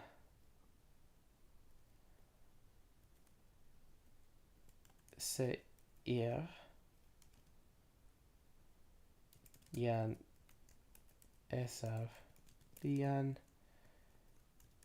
Edom. I think that this matters because later they say like the Edomites come up, and then that means that the Edomites are all the descendants of Esau. So it's important to say that Esav is Edom because later when they say Edomites, you know that it's Esau. Oh, we get more generations. We get more generations. Niri Kulupu Yan Tenpo. Piyan Esav. Mama Piyan. This part's weird because now Esav is the father of Edom.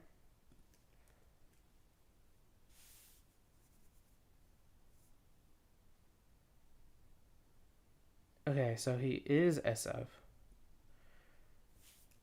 Son? Yeah, okay, no, this is just weird. Okay, so which one is that? That's 36-9.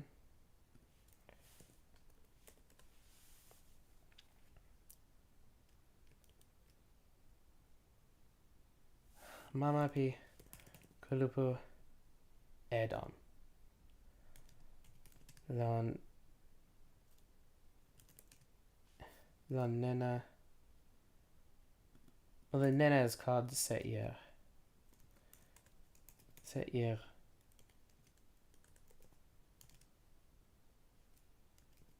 Nili Nimi Pimie Kama Pian Esav.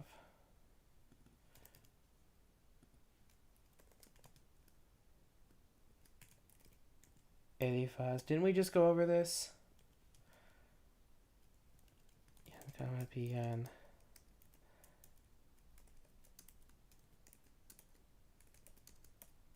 Ada.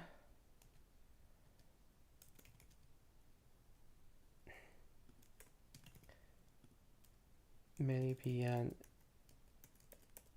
Esav.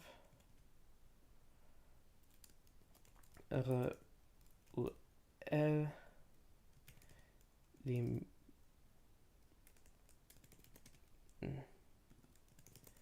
Limie Kamapi Yan Basmat Melipian Esav. When I'm done with this chapter, then I get to the Joseph story, which is like probably the best part of Genesis. I love the Joseph story. It's a wonderful story. I think it's when the Bible really starts getting good, you know? Because like up until now, there are like some fun parts here and there, like with Jacob and the sticks, or like, is that the only part I liked so far? Like I really liked, maybe. Well, there's a Tower of Babel, which is fun. There's the flood. That one's fun. The flood's fun. It's the Garden of Eden. That one's fun. So, okay, so there's some good stuff in Genesis. But then you get to the story of Joseph, and it's like, yeah, we get 10 chapters dedicated to a really cool guy who's not considered one of the patriarchs, which is great because I don't like patriarchy. Anyway,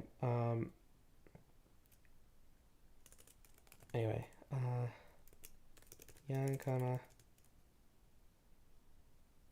Bian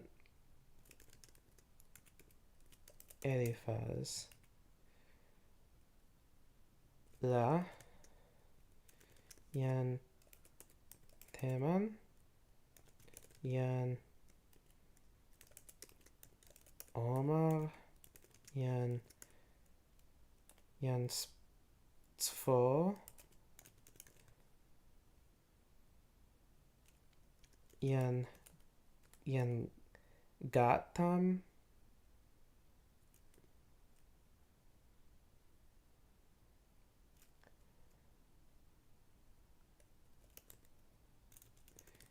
Yan Knaz.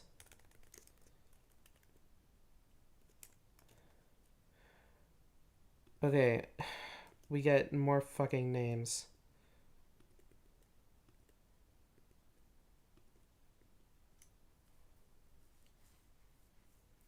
Okay, the question is, will any of these names' etymologies take up more than one full line of footnotes? Because if it does, then that means all those footnotes are moving on to the next page. All of them. Because all of these names are in one line. Anyway. Teman.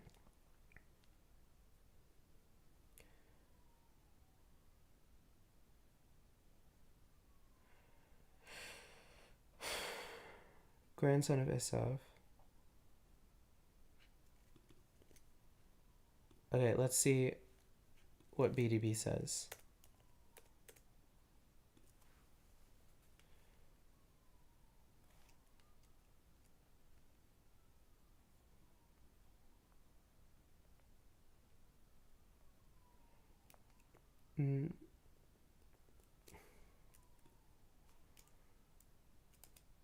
Konimina Nasin Pi Kamasari Kon pinasini. Okay. 14 we have Oma, which means one who talks, I think. Talker.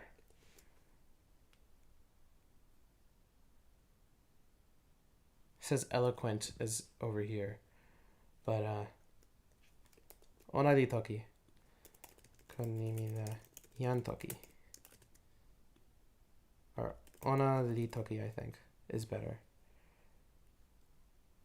These names are a lot easier to figure out what the meaning of is, and I have no idea why. It doesn't make any sense. Gazing. Tsfi. Or tsfo. Does BDB say?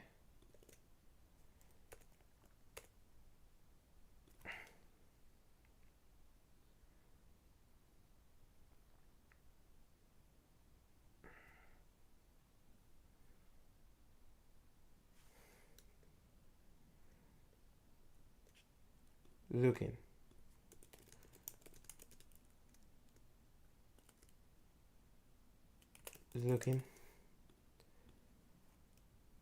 And like it's gonna seem like I started off translating the whole thing and I got lazy, but that's not the case.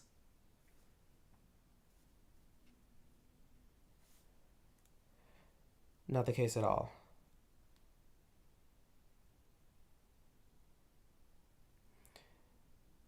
And now we're on Gatam.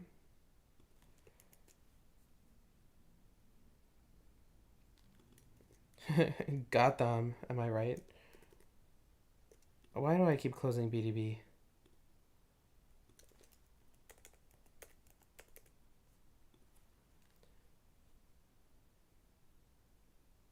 Shake, quake.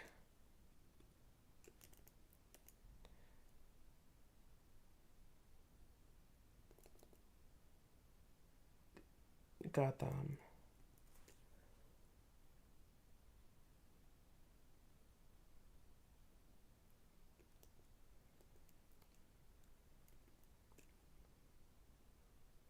But this is Ga'ash, not Ga'at.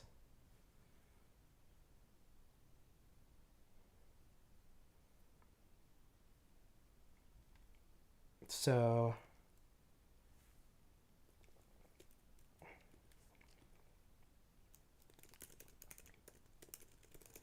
I don't know where that name comes from. And then Kanaz.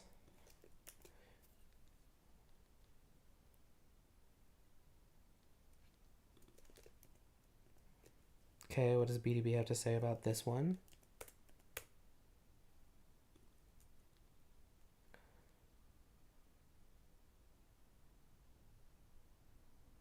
Kanaz of Wadi between Euphrates and something else.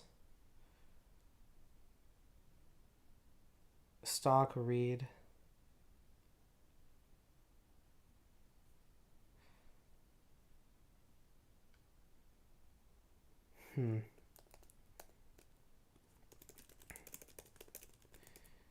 Okay, there's no way to know the origin of the name because it's like... Is it like a stock or a reed?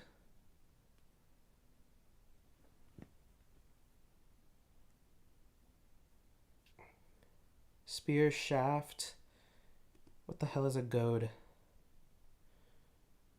Oh, to provoke or annoy. Possibly with a stick. Okay. So then actually, I think I would be comfortable saying, Konimi. I would say like, Kane.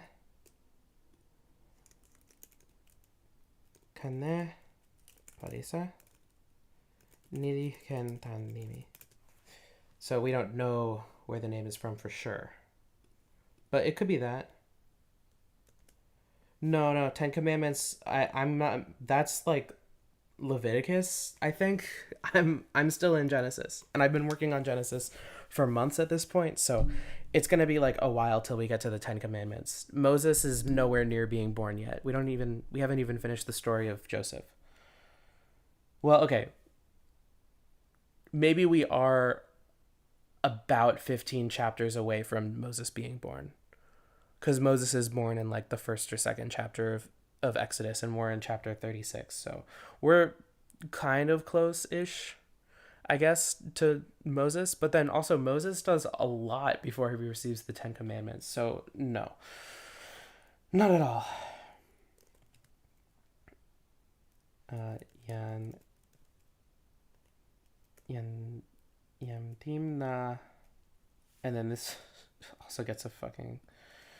The Meli Unpa Pian Tawa Yan Eliphaz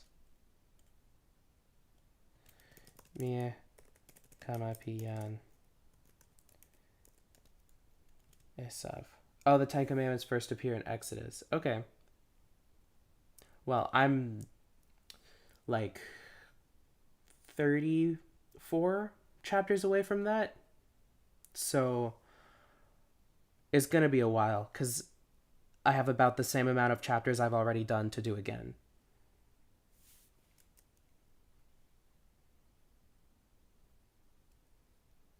Anyway, what's her name? What does this name mean?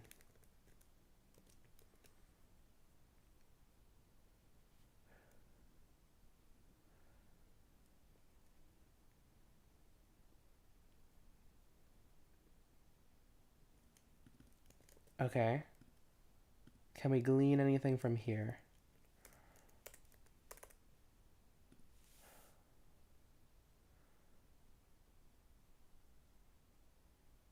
Oh, Yimna. Okay, so Timna. Timna is going to be the feminine version of Yimna. Do we have Yimna over here?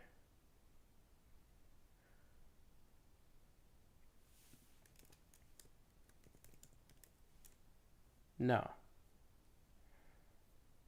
Okay. So this is a verb. And the verb is to withhold.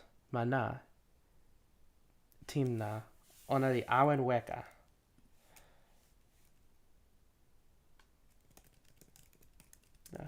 Ona melili awen weka iyo. Tanyanante.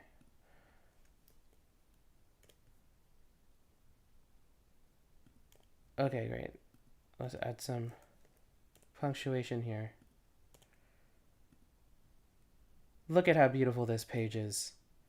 Half verses. Okay, maybe like 3/5 verses, 2/5. 2/3 verses, 4/7, 3/7. No. 5/9. No.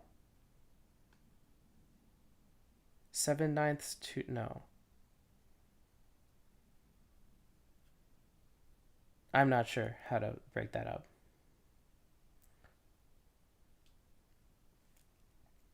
Ona di pana. Tawa yan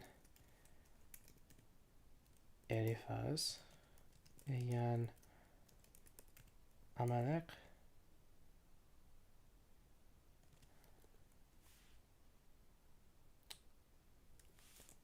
Okay, this motherfucker is getting a footnote as well.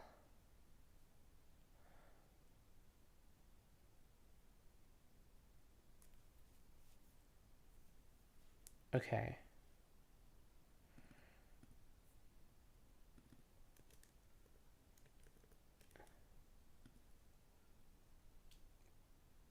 We are in Genesis 36, which is mostly genealogy. So the boring part.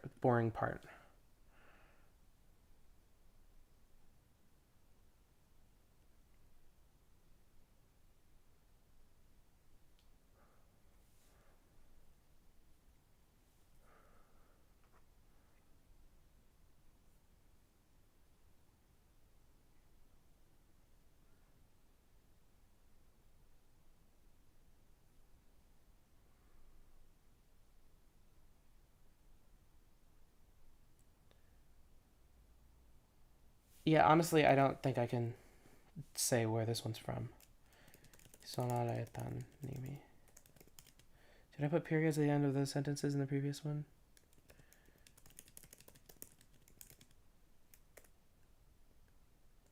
Yeah, I did. Okay. Nilian, comma, bimeli, ada, pian, esav. Nili, yan, comma, pian, el. Nachat, zerach, shama,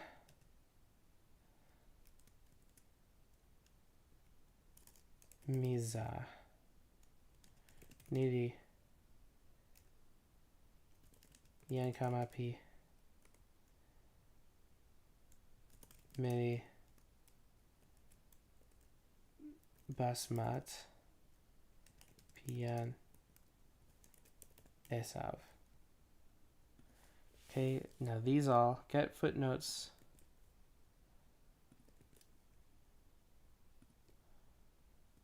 Only 4 this time.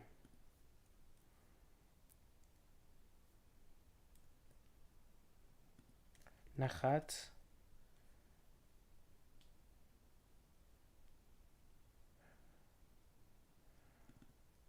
Oh, nachat. Whoops, my bad. I pronounced it incorrectly.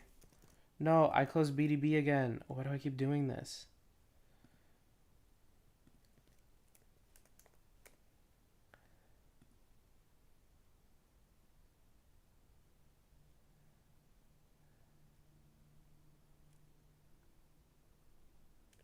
So, the name is Nachat, but it also means rest.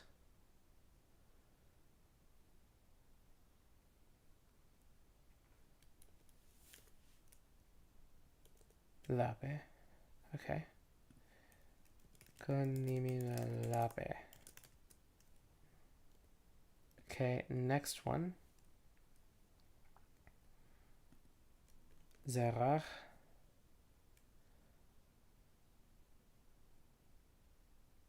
Son of Judah and Tamar. This must be the one that isn't Perez. This name shows up all the time. Many different people are named this name. What does it mean?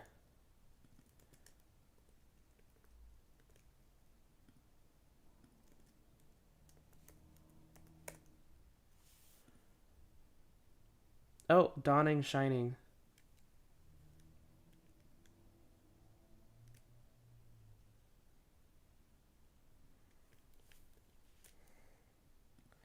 Konimila sunoli kama seri pana esuno.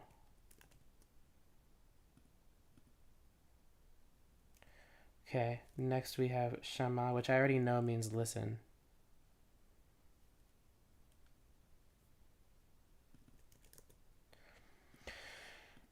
We're going to put it in BDB, even though I already know what it means, just in case.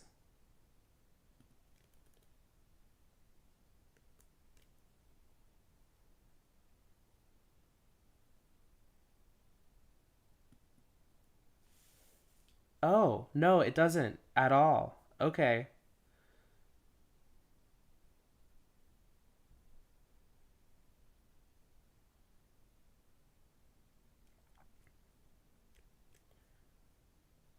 In Edom. Okay, this is where we are. Shama. Oh no, this is Shamam, which is completely different. Okay, never mind. This is Shamim. Shamama. Shimama. Shimama. Okay. This is Shama, but it's different. And then over here, Shama waste repellent.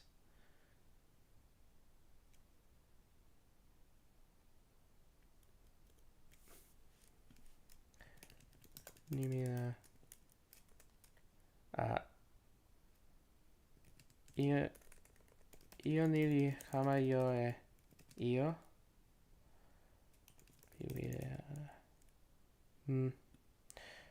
Like a waist would be like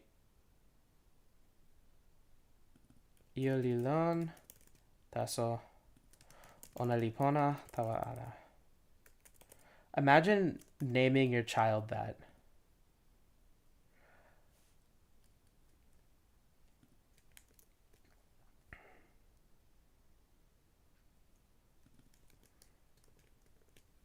Now, what about this name?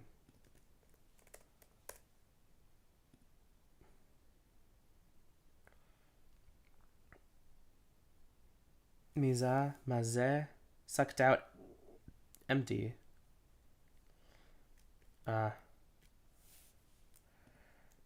Konimi la io ale insa itama weka.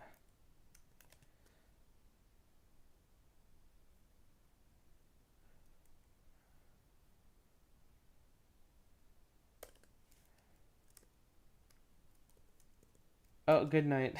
I've been streaming for a while. I'm probably gonna stop soon. Actually, low key, I should stop now, cause I've done like a lot. I've done like quite a bit, and I need to prepare for my bagpipe ensemble. So I'm going to end the stream. Nice 4 hours. So many hours. Goodbye, everybody.